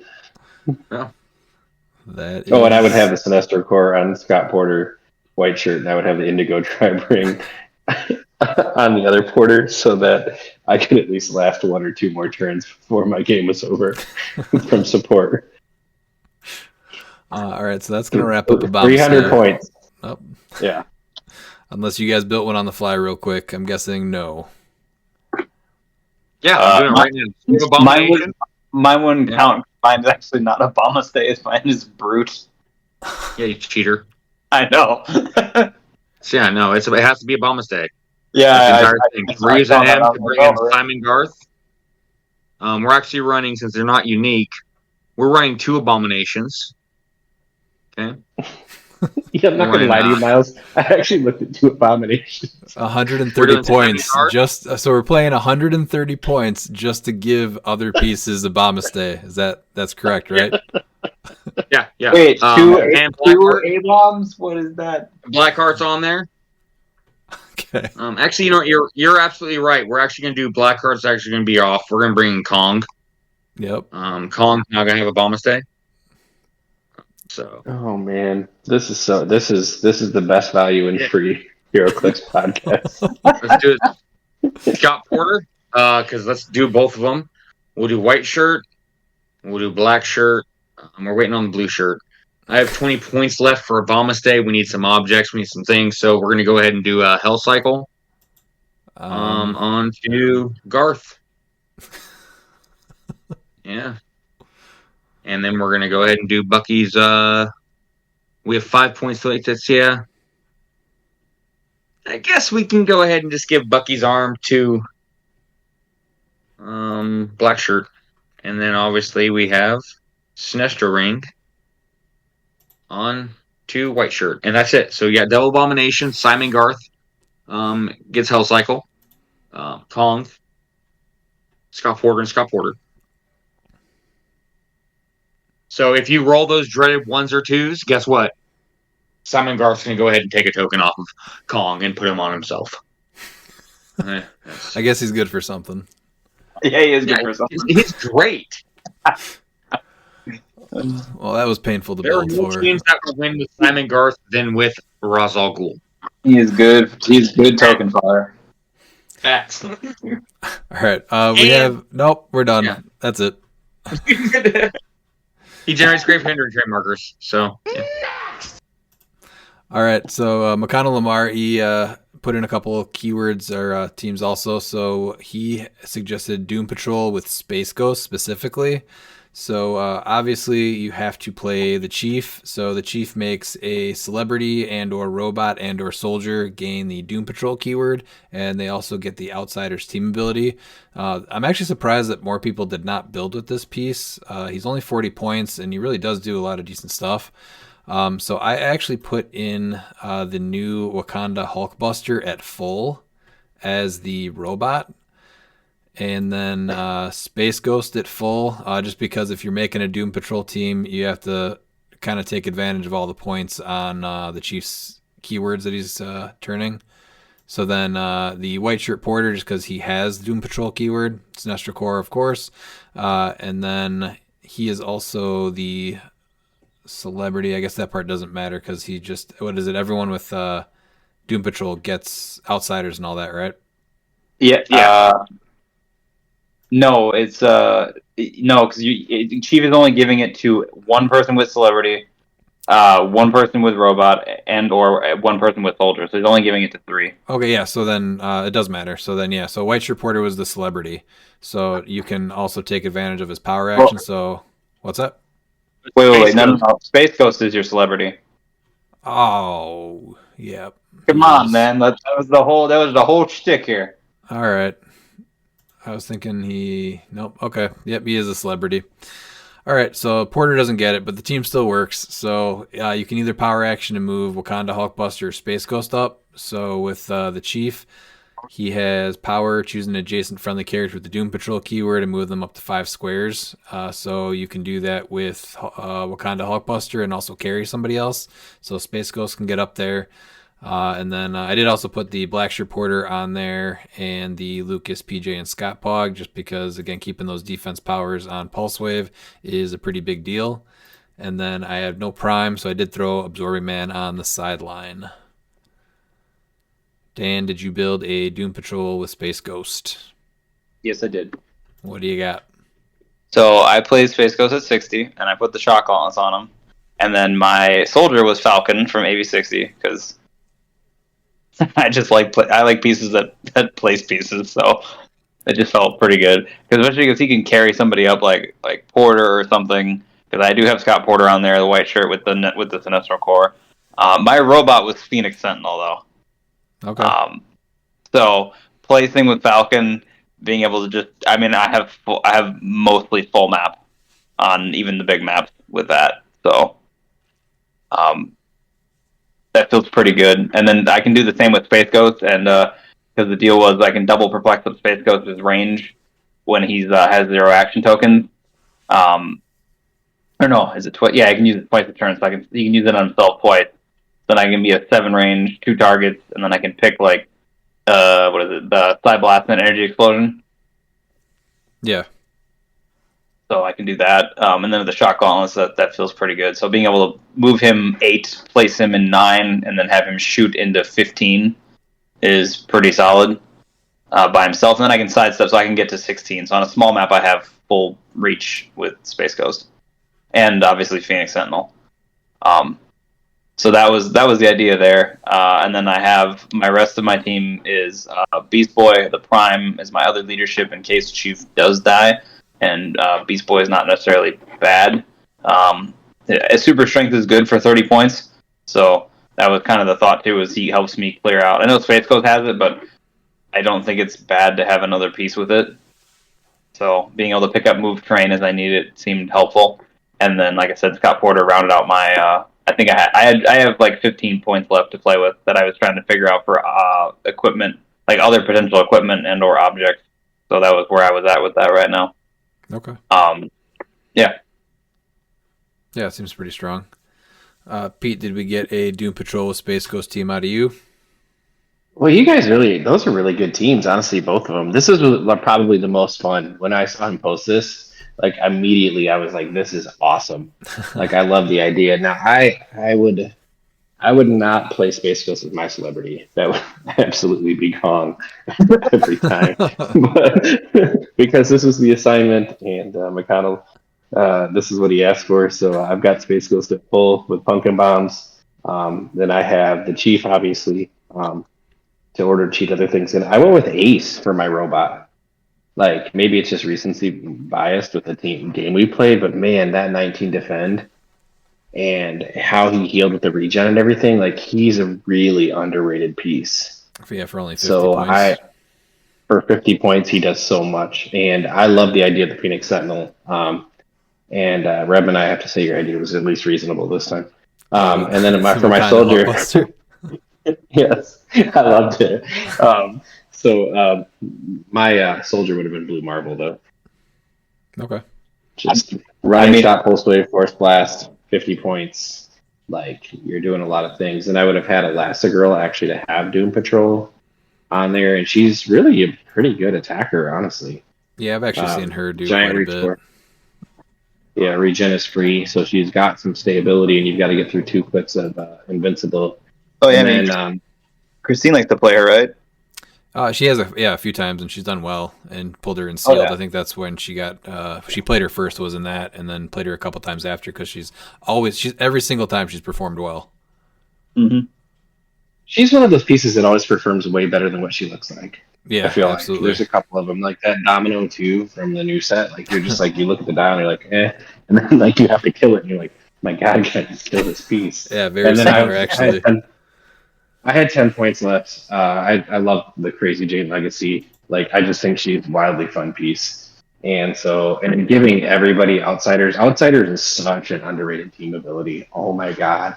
I mean, Well, when we first started playing HeroClix, I sought out every outsiders piece I could find, just to play them against Redmond. Well, especially So it with just changes. well, especially with all the stat bumps going on right now, having outsiders where you can just shut down that, you're like your stats aren't going anywhere. Yeah, Yeah. it's really good. I really enjoyed the building of this one, and it was fun to see everybody come up with different things. I like both of your guys' teams for the robot. I think that's really probably your main attacker here, right? Like that's probably the easiest keyword to find like a really great attacker when we go into Doom Control. Robot. But maybe I'm wrong. I mean, Oh, Soldier's robot. really good too, though. I mean, they're all honestly really good keywords. Yeah, my thing was if I was gonna choose this, I would have actually gone with scientist with the chief and just made it like a scientist theme team, and then just given. Or I would have tried to do that, and then given the Doom Patrol to like 3 people with these keywords on top of that. That was my thought, but I didn't experiment enough with it to make it work. So That could have been strong. Yeah, too, I would have played Kong over Space Ghost every time, and just bumped up Crazy Jane to like 30 points. Space Ghost is great though. And again, it's another piece that for no reason is not seeing play. He is great. He's really. I mean, I think at 30 he should see like way more play because I mean you're talking he's a potentially a 13 for 4 on him by himself, and then he can pick up a heavy object and slap somebody with it, and that's just by himself. I mean, that's really good. Yeah, double perplex, team player, stealth. Yeah. He's good. So yeah, that was fun building for that one. Miles, did we get a Doom Patrol Space Ghost team from you? Of course, and I believe I'm the only person that played Space Ghost at low. Yeah. I debated it. It was when I was trying to build the actual Doom Patrol. There was such like not a lot of points, so I was like, I'm gonna. So yeah, I have Chief. I gave him Bucky's arm. I know you're like, what the hell? It'll all make sense. Yeah, Okay. all makes sense. Okay. My soldier is the 60-point peacemaker with the helmet again. Because I can just go ahead and free if I want everyone to move 2 squares. I can have everyone move 2 squares if I want. I think you can use it offensively in an alpha as well as defensively.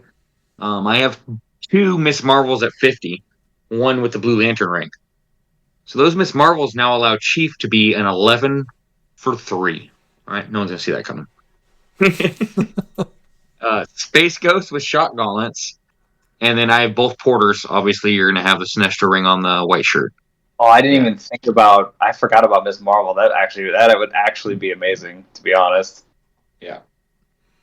I actually love that idea. Just her popping off, like pooping across the map and hitting something. I actually really like that. Yeah. So, like, for instance, the Chief, you take a power action with him to move someone with the Doom Patrol keyword. You move them up to 5 squares.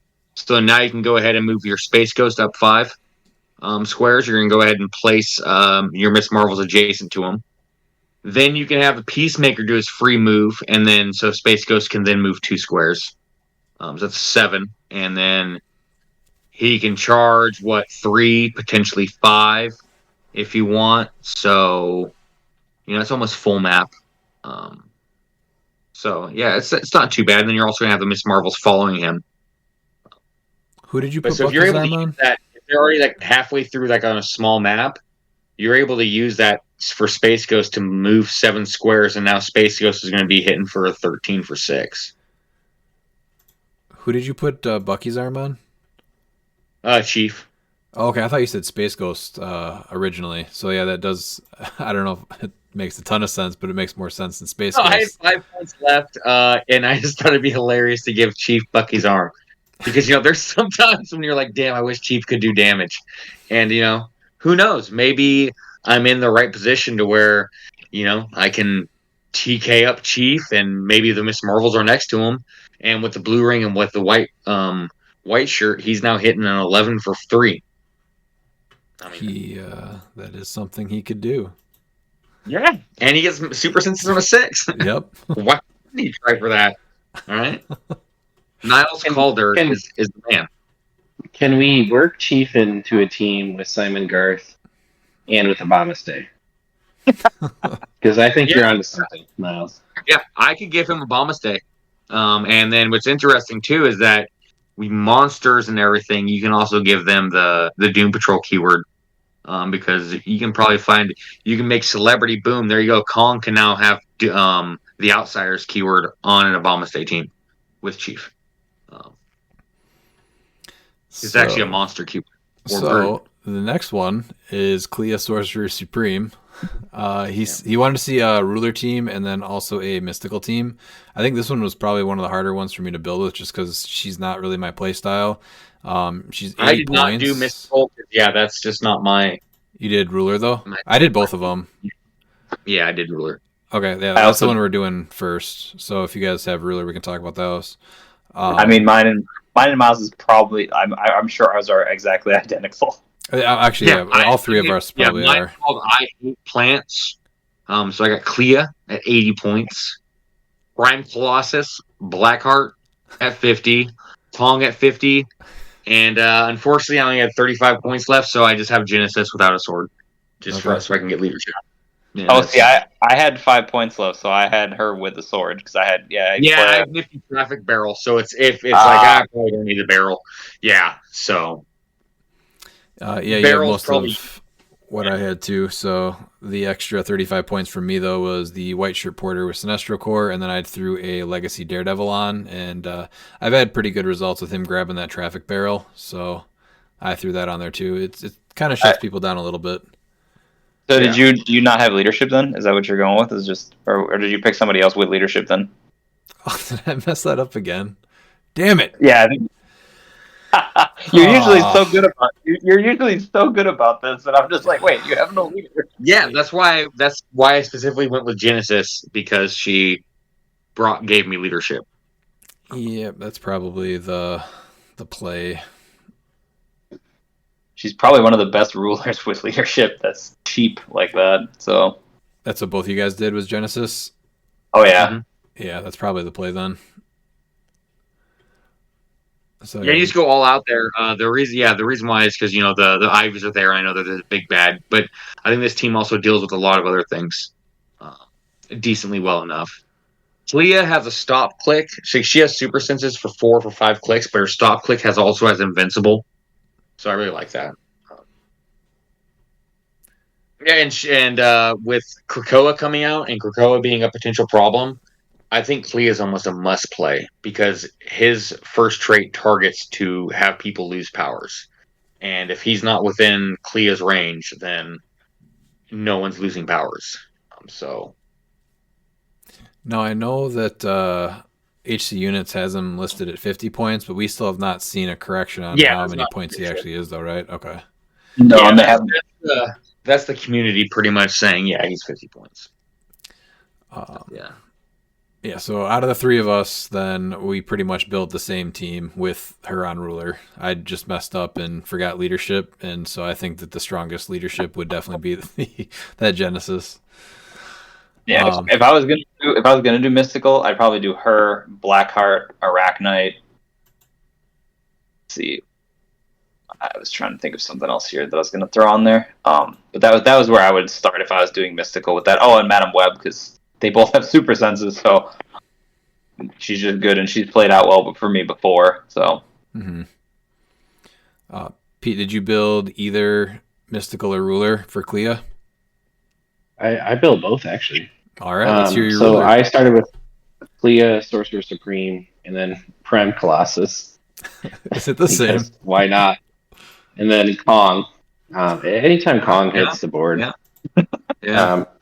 Avatar, Vomit, and Cathan on him. So even if I'm getting hurt, I'm not getting hurt. And then I went with MOE swap, so Doom Supreme and Mephisto. I think the only thing I didn't get on the team really was telekinesis, but I'm not entirely sure you need it with Clea. Like I think you are pretty protected. Like you kind of dictate the board. Point. Yeah. You. That's why I have Blackheart there, but Blackheart's able to also place. But yeah, it's really not meant for TK because the whole entire point is to make sure that you're within Clea's range and nobody else is. So you want to be outside of her range. So TK, I think, moves her team a little bit too far away. Right. And with MOE swap, you can get TK on the board anytime you want. So it doesn't. It's yeah. But that's what I came up with. So you have leadership, sort of. With MOE. Yeah, sort of with Doom Supreme on the board, but not when he's off the board. But also, I think that plays too, because you're only talking 1, 2, 3, 4, 5 pieces. So 5-piece team. So Kong's probably getting the benefit of being able to attack multiple times. So. Yeah, in the beginning. Yeah, that's the entire point of leadership is, because especially, like, this is a team, if you're going for the Ivies, that you specifically pick to go first or go second. So that way you put them on a small map. And then that's fine. They can do whatever they want to do. And then Kong can just go and kill them because he can just get placed with Blackheart and then Quake. Power action, charge, free Quake, and then power action Quake. Yeah, I think this is just a variation of like pretty much like an Ivy counter. So there's a lot of similarities between this one and the mystical one. Did you guys build mystical ones, or I know Pete, you said you did. Dan, did you not? The mystical version, or just with her. Yeah, like I said, I started with Arachnite, Clea, and Blackheart, just because. Arachnite does she's just an amazing piece, and I know how to play that piece, so that was where I started with it. Okay. I was still working. Her third keyword, I think, is interesting because that's what no one's really talking about. Oh yeah, I really think that there could be something with Defenders played with her. Oh yeah. Well, we know Defenders is good. You have access to a bunch of good figures on that keyword. Yeah. So, for instance, this is Budget Porter. He actually looks pretty decent with some of those figures, like Prime Hulk. Doesn't have any special powers, so Prime Hulk's gonna get a +1 to his attack because whatever. Because we're gonna use the Iceman, which is really good. Prime Man Thing comes into play. No, I'm sorry, that's not Prime Man Thing. That's Wheels of Vengeance 38. Yeah, that's it. You also Man get Thing and Howard the Duck, though. Of course, Howard the Duck's amazing. Yeah. Dolphin's useless now because of Ivy. Thanks. I'm very disheartened about that. Seriously. I finally unleashed a team and was able to win with it. I didn't want to really play until I felt 100% comfortable. I finally got a team that was picking up some steam and doing real good. And then the Ivies came to Origins, and I'm like, oh, Dolphin's useless because now you just cover my water. So Arachnite's there. Carnage Silver Surfer's there. Defenders is already good. Yeah, you have to sacrifice 80 points to play her to keep the team safe. Yeah, that's it. Yeah, that's all you're doing. Yeah, but you've got 2 great attackers at 50 points, Carnage Surfer and Arachnite at 60. I'm just saying, though, Clea isn't just for mystical or that. So I'm just saying that Clea, there's more options for Clea out there with Defenders because, I know, it's like Clea's not a must play, but I still like her. Yeah, she's still a play. I mean, 80 points is a lot, but she does a lot for 80 points. Like it's And like, it's- so my thing is that the what's it called? The Black Lantern Batman's not worth it, right? Because they just put their marker over his grave marker, and then it doesn't matter anymore, right? exactly the same thing as Dolphin. Yep, same Yeah. thing as Dolphin. Because he was another one that I was like, oh, well, That, he blocked everything. So I was like, well, that's that's good. what happened with Azareth because Azareth played that Black Lantern monster team and just got destroyed by it turn 2. Yeah, no, I get that. I was just wondering. I was thinking like, oh, she just replaces the hindering underneath it, and then it doesn't matter. Yeah, Miles, did you build a mystical team for her? I did not know. Okay. Pete, what did you get? Sorry, I was building defenders right now. It's like, wow, that's pretty good. So I got Clea Sorcerer Supreme with Soul Sword, Kong with the stop me if I've said it 10 times, Avatar, Vomit, and Cthon, Blackheart with Bucky's arm because I had 5 points, Brother Voodoo Prime, Madison the double perplex piece, Mm-hmm. and the Legacy Green Lantern. And it's essentially, again, I do actually have TK on this team because of Brother Voodoo, but you're pretty well protected. And so you're kind of dictating pace. So you come up, you're protected. Kong is getting where he needs to go, and he's perplexed up. And then you can bring along both him and Brother Voodoo. So you're placing Kong, attacking, and then Brother Voodoo's just like, here, eat 2 damage. So I think you're getting points pretty quick, and then you can still bring Clea, Sorcerer Supreme, up for protection. And now giving it a Soul Sword just means, like, if you want to shoot her, sure, you can do that. That's a choice. But I think overall, this is kind of I'm not going to say great team, but not a terrible I actually idea do like her as with far the as Soul Sword. the It's another 10 points, making I her think- 90, but that does keep her more safe. I think Mhm. even giving her pumpkin bombs, playing the extra 50 points to take advantage of using her as attacker with a triple target, or even just a regular triple target, giving those flame tokens. I mean, that's Yeah. So I'm she just has- looking at Oh, that's not bad Yeah, either. she has- defenders still. yeah. So for Mystical, I had her at 80, obviously. Then King Deadpool and Elsa Bloodstone with the pumpkin bombs. Kong, Blackheart, the Prime Elsa Bloodstone with the trick arrows for free so that she can give those to Kong. And then the White Shirt Porter, Sinestro Corps, and then Lucas PJ Scott. Just because Clea does keep everyone kind of safe, and so having them adjacent to everyone just kind of helps too until you're ready to attack. So that's what I came up with that. I do like the Soul Sword on Clea, but the pumpkin bombs are actually pretty good too. I like that you yoinked my Deadpool and Elsa fit. I was like, man, I've been. I think that they're one of the chases that definitely has a big chance to make a splash in the meta for sure. They're not handy. Yeah, I could have had. They're you're getting the Jeff the Land Shark out of it, and then out of Monster, that's going to be Kong and Blackheart. So Blackheart can still have one of those pizza objects since he doesn't actually carry any places. Yeah. So it's not bad. There's a little bit more synergy with it too. So I don't know. I think it's kind of cool. No, it's very cool. I mean, I like it. So Everyone's just kind of safe until you're ready to go in with Blackheart. And like Miles said before, the goal with Clea is you're going on a small map, so you're going second. So you want to keep them safe. oh, definitely, yeah. All right, and then after Clea, he was talking about Prime Lilith, which that's a piece that I think she got previewed before Brother Voodoo, and I wanted to build with her and get back into Monster, but I just started playing Brother Voodoo a ton, and I liked him quite a bit. So with Prime Lilith, I ended up going Monster, and then I went with her and gave her the Red Lantern ring so that she has penetrating poison. And then this is a piece that I am surprised hasn't seen play. It's the 70-point Spirit Rider chase from Wheels of Vengeance. Gave Spirit Rider the pumpkin bombs. Same thing with King Deadpool and Elsa Bloodstone, except I gave them the trick arrows for free this time. And then also Kong, and then Blackheart just for the place and move. So it's really just a pretty aggressive team. And then I have, as far as Lilith, she can bring in a piece with that free power or the power action. So I put the Legacy Daredevil on just in case not much has died. Otherwise, I have Krakoa and Kong, Orb and the White Shirt Porter. Just kind of just a lot of different options depending on what has died and what's going to be the biggest threat. So even if like Spirit Rider dies, bringing in a second Kong is not bad.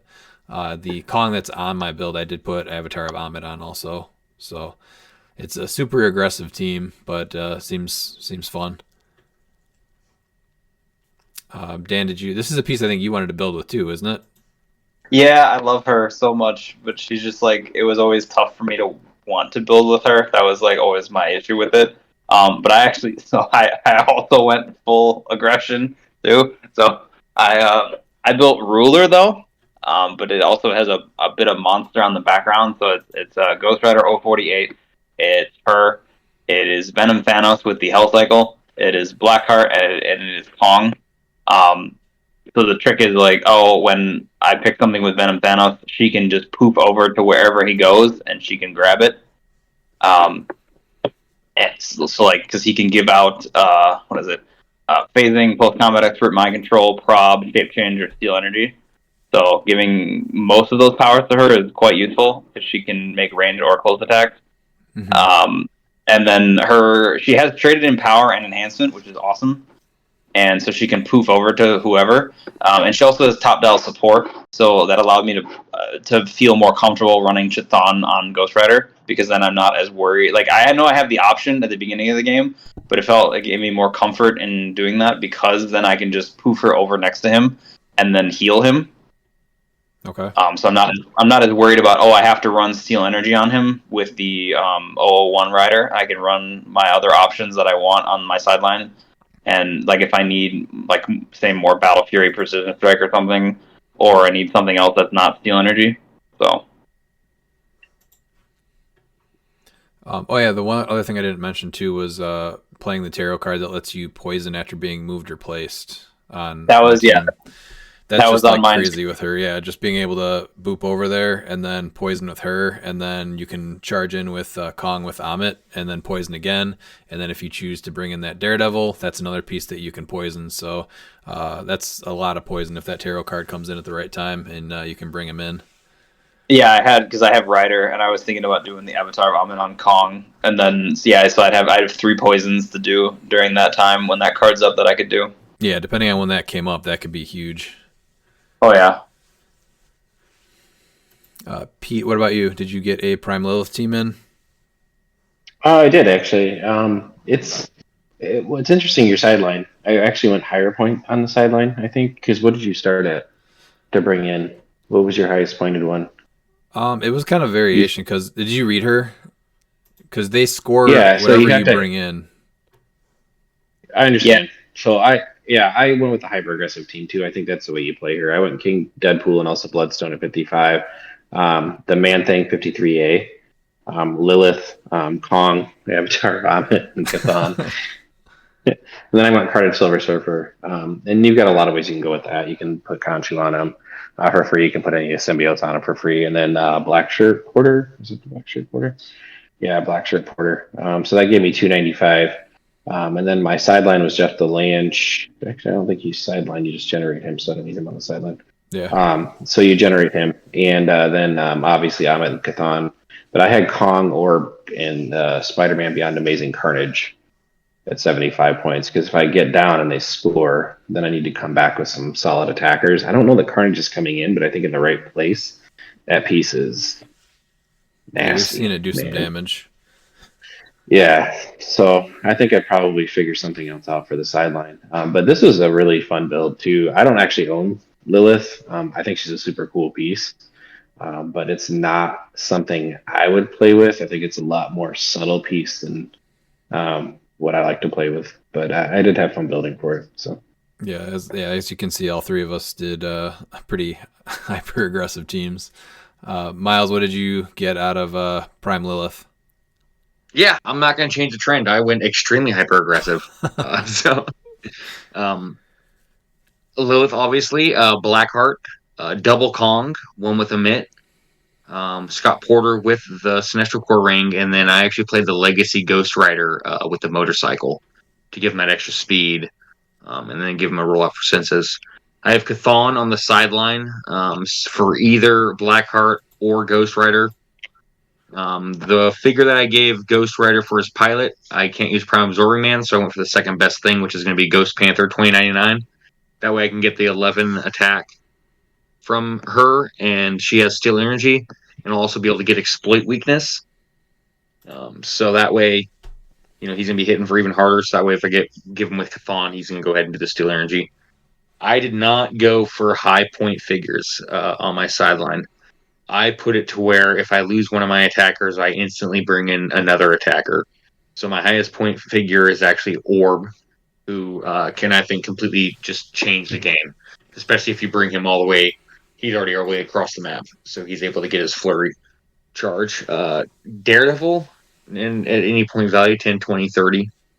And then Necron, because Necron's a solid 40 points, and it's easy to get him to heal.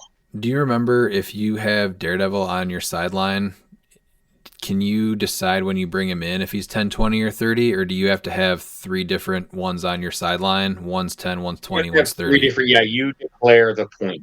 When you're building, that's what I thought. Okay. Yeah, not when you're building, but when revealing forces. So you'll be able to look at your opponent's force before you determine what point value you want him at. Oh, okay. 9 times out of 10, you're just going to choose him for 10 points because they got to KO him twice, and they only get 10 points. Right. So, yeah. But, I mean, there could be some instances where, like, you know what? Put him at 30, whatever. Yeah.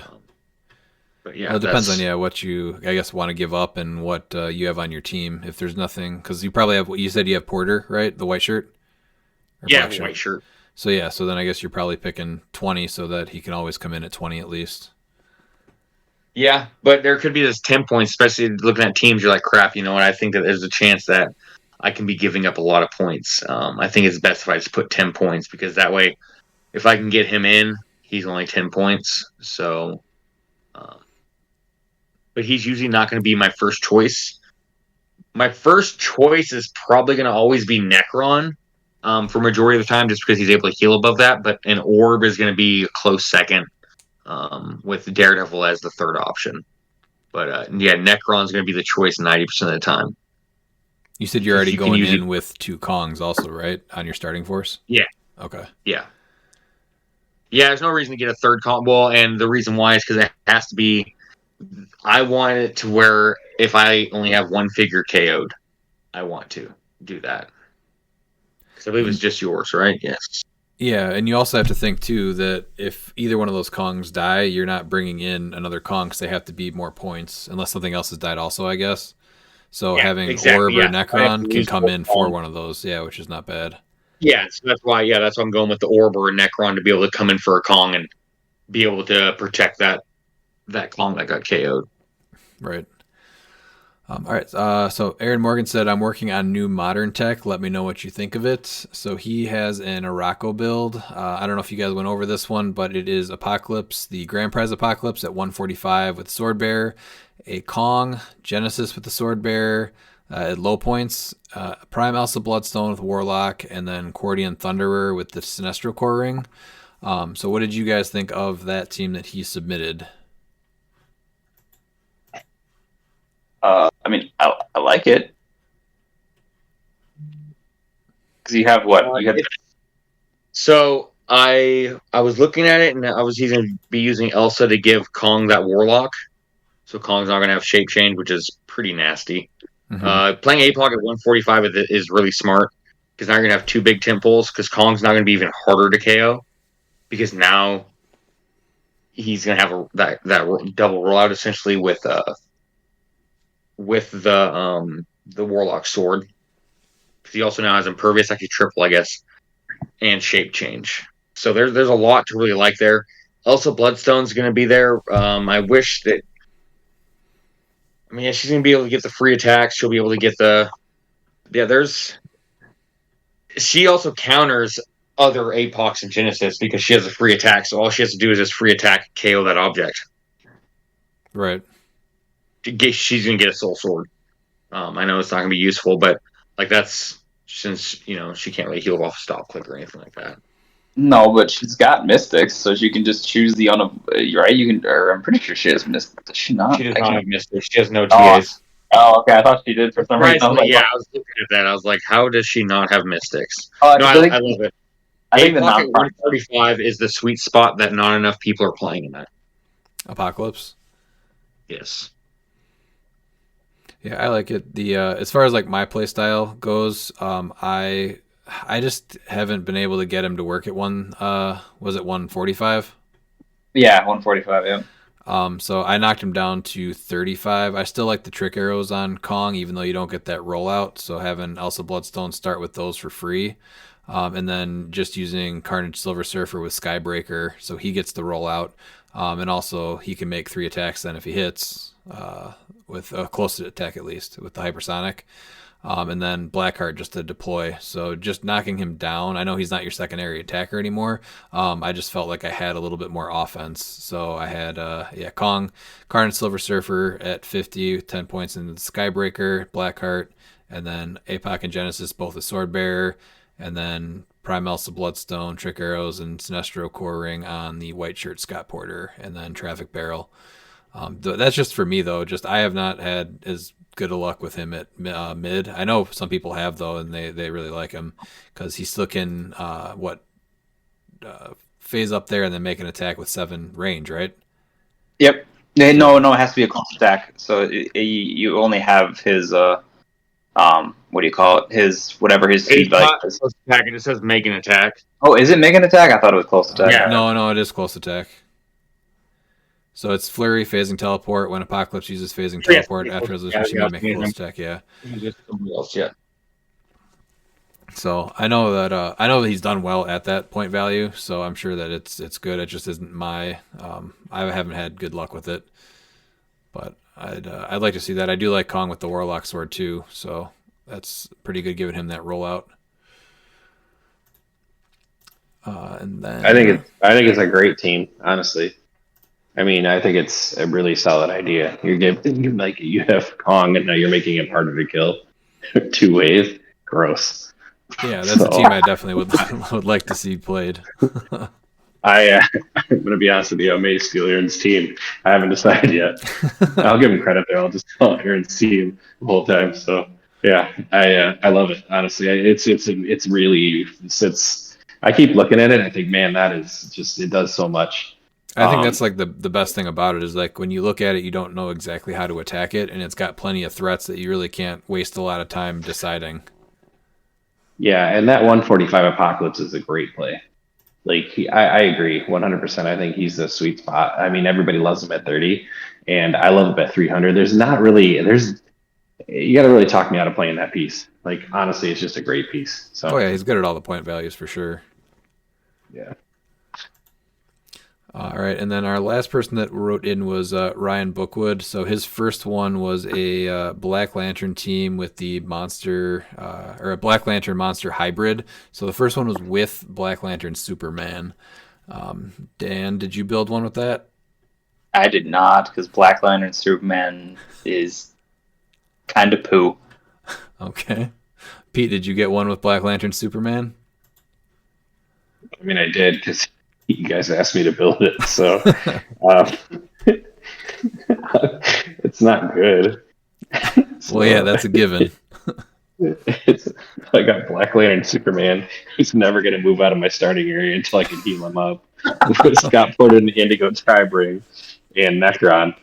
And then 2 Carnage Silver Surfers so I can actually attack and do some damage somewhere. So that's what I came up with. All right. I put him at 260 points.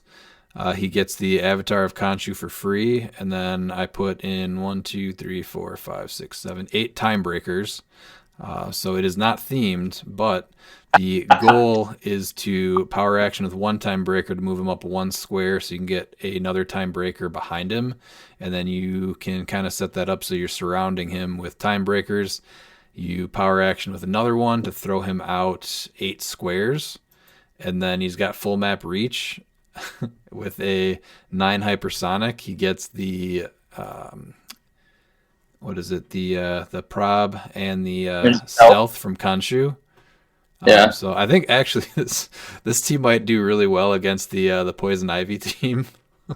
Wait. So, but but he only hits one thing. That's my whole issue with him is he has one target. So We didn't Yeah, make a he'd good do team. horrible against the Ivies because the Ivy Harley, they only take a max of 2 damage.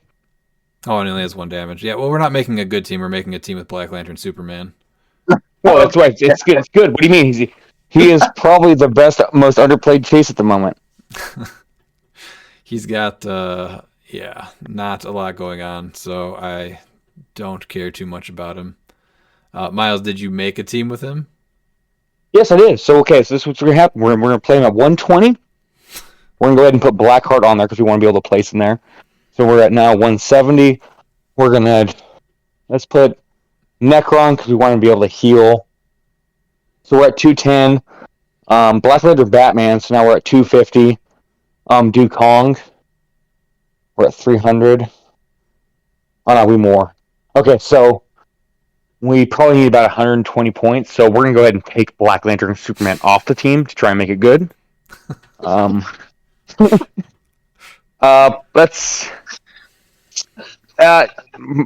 2 Martian Manhunters. That's That is better. More Martian Lantern Hal Jordan. That's way better than Black Lantern Superman. Yeah, I mean it was almost. Sorry, Ryan, it was almost there.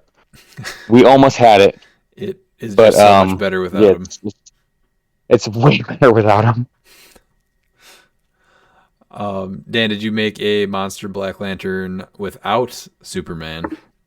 yes, sir. What do you got for that one? So I started with Hal Jordan with the shock gauntlets. I have King Deadpool and Elsa Bloodstone with the trick arrows. And then I have Blackheart. I have Wonder Woman, the Black Lantern, with the Hell Cycle, because I think her for 60 points with a, what is that, like a, hold on, Hell Cycle gives me how much? Is +1 speed, so I have a 9 hypersonic. And she has reflexes and super senses on her defense power, so giving her ESD, she's at 20 from either range, or either close or range.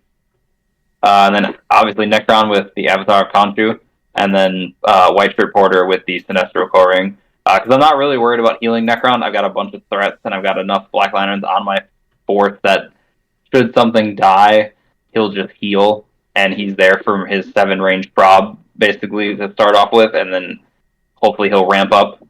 And I can place with Blackheart, so I'm not super worried about healing him up the top dial right away. So... yeah, and then I had 5 points, so I had the nifty traffic barrel too, which was kind of nice. Yeah, for sure. I think King Deadpool and Elsa Bloodstone can help really make this team, because that was one of the biggest things that they were missing was that leadership. And with Black Lantern Superman, your only option, it just wasn't playable at all. Yeah. Miles, was that? Oh, what's that? What was that? I was going to ask Miles if that was his team that he gave us earlier. Pretty much, yeah. I would, yeah. Was double, yeah. I also like how this team deals with the IVs, because both Hal Jordan and Necron have see-through hindering, so I don't care about their stealth. So I'm just going to shoot him. And Hal has a 6 range. He's got an 8 running shot with Pulse Wave with the shock gauntlets. So, I mean, I can do the Blackheart shenanigans, get him up 6, place him in 7. I've got a Perplex from Hal himself.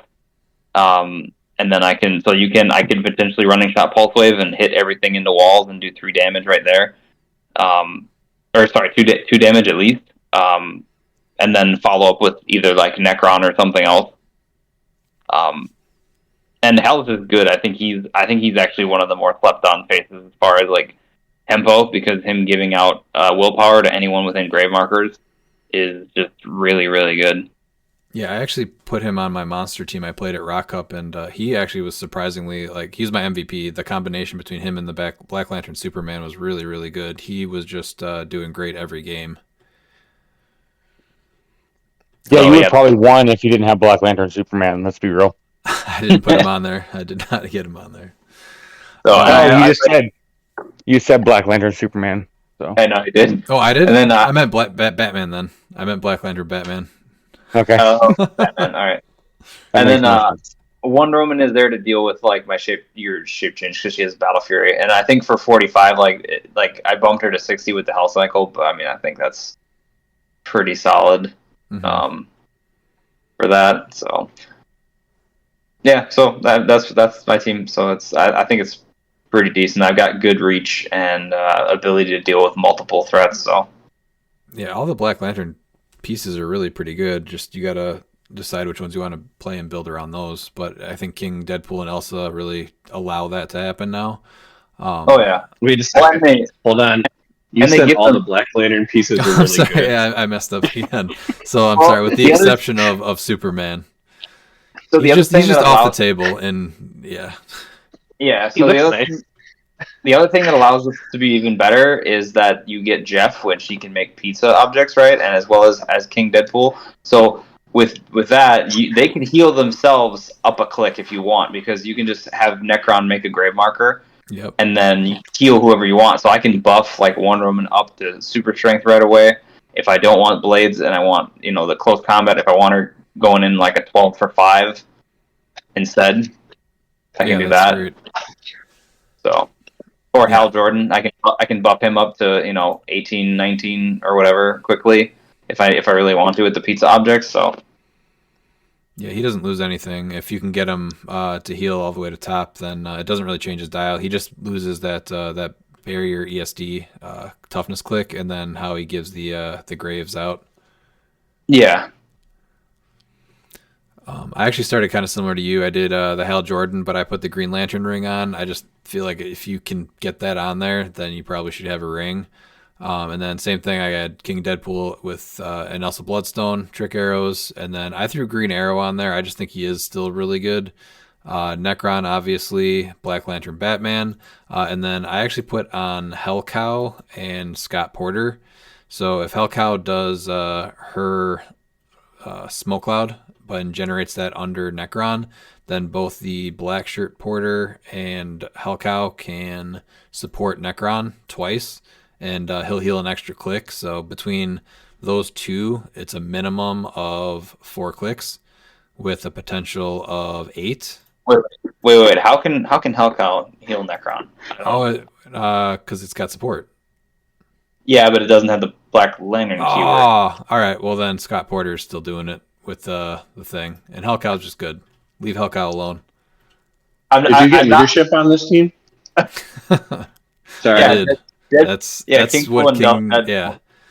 Yeah, King Deadpool and Elsa. That's what they're for. this was the piece that made um, this the monsters playable, because monsters been missing a decent leadership for a long time. Yeah, I got no problems with Hellcow. I was just like, wait. You were missing a step here. I was like, how is she healing a Black Lantern? So Necron, he'll still be in a smoke cloud from Hellcow, so she still plays a Yeah. part. Scott Porter, if he rolls a 1 or 2 on his support, at least healing a 2.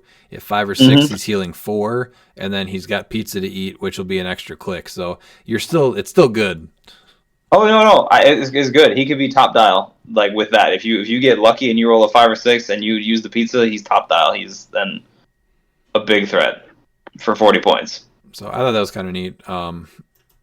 Did you get anything, Pete, with this one? Yeah, I don't. Leadership on monsters, 50 points of Black Skull. Right? That's fair. Yeah, that's fair.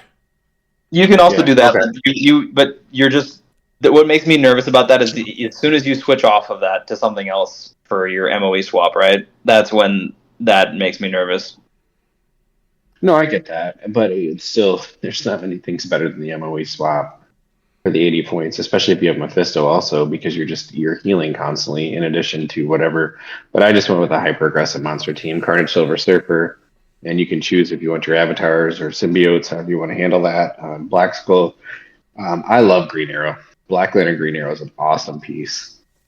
Yeah, you played him I in that think he's event super and actually did underrated. really well with him.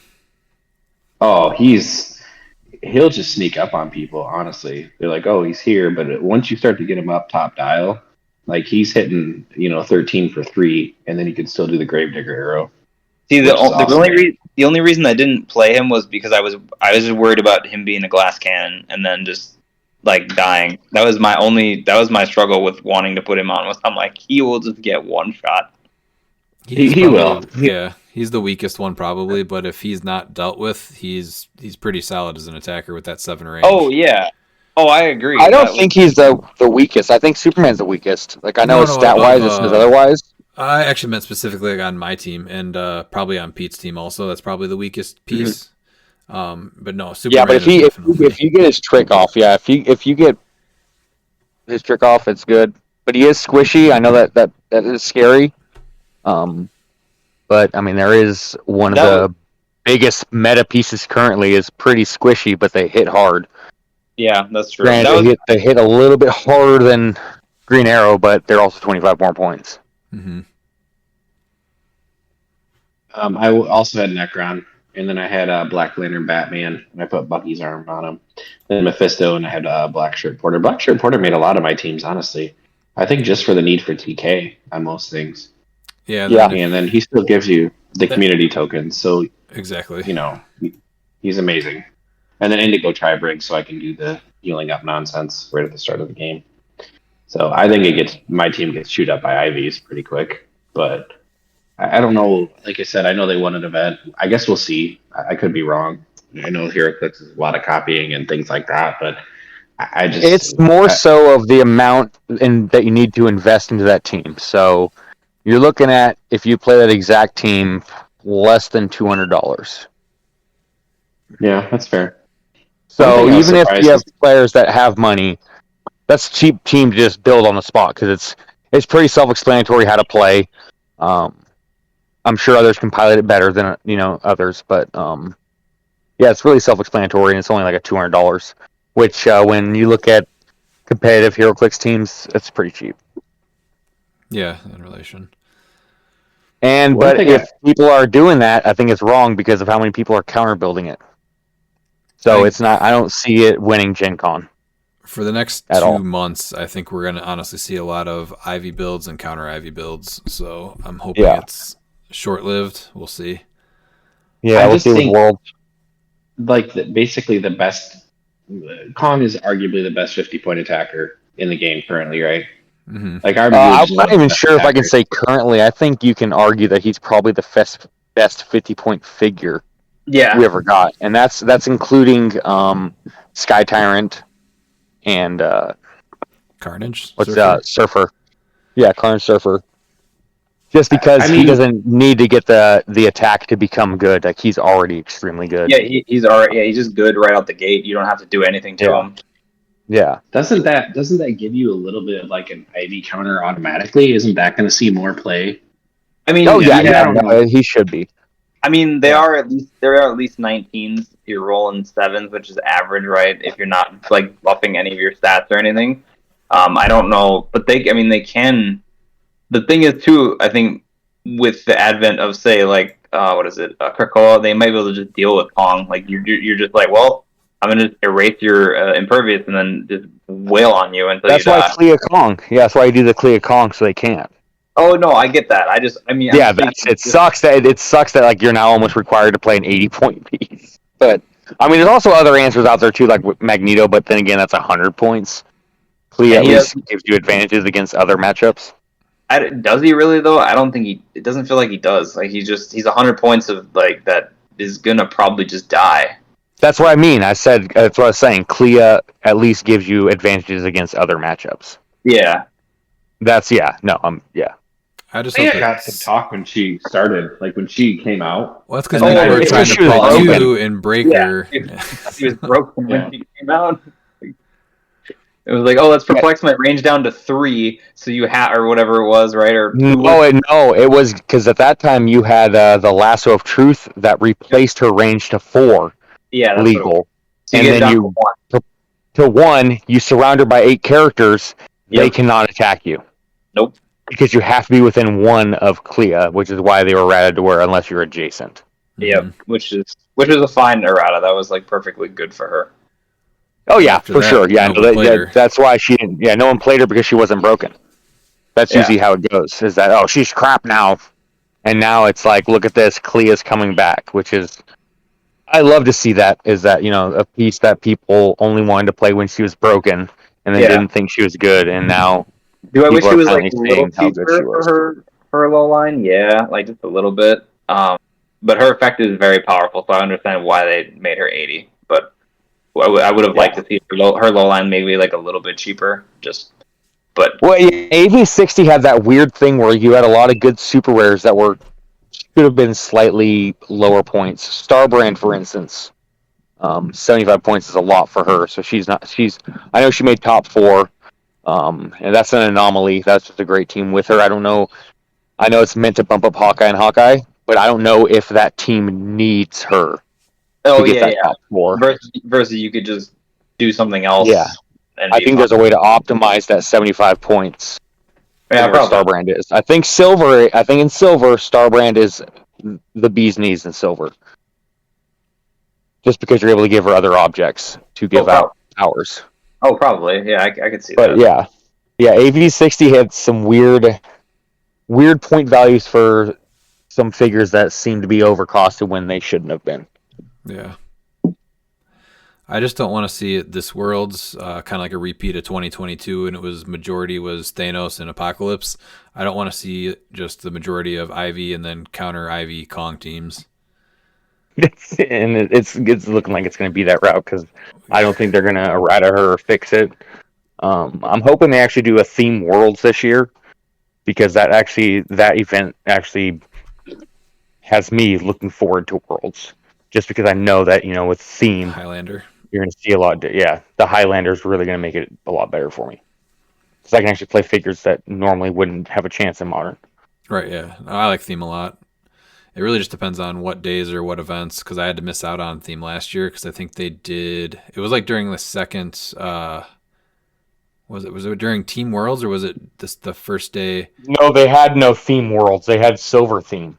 That's what it was, yeah. Yeah, but what day was it, though? I mean, it was at Worlds, though. But what was the day...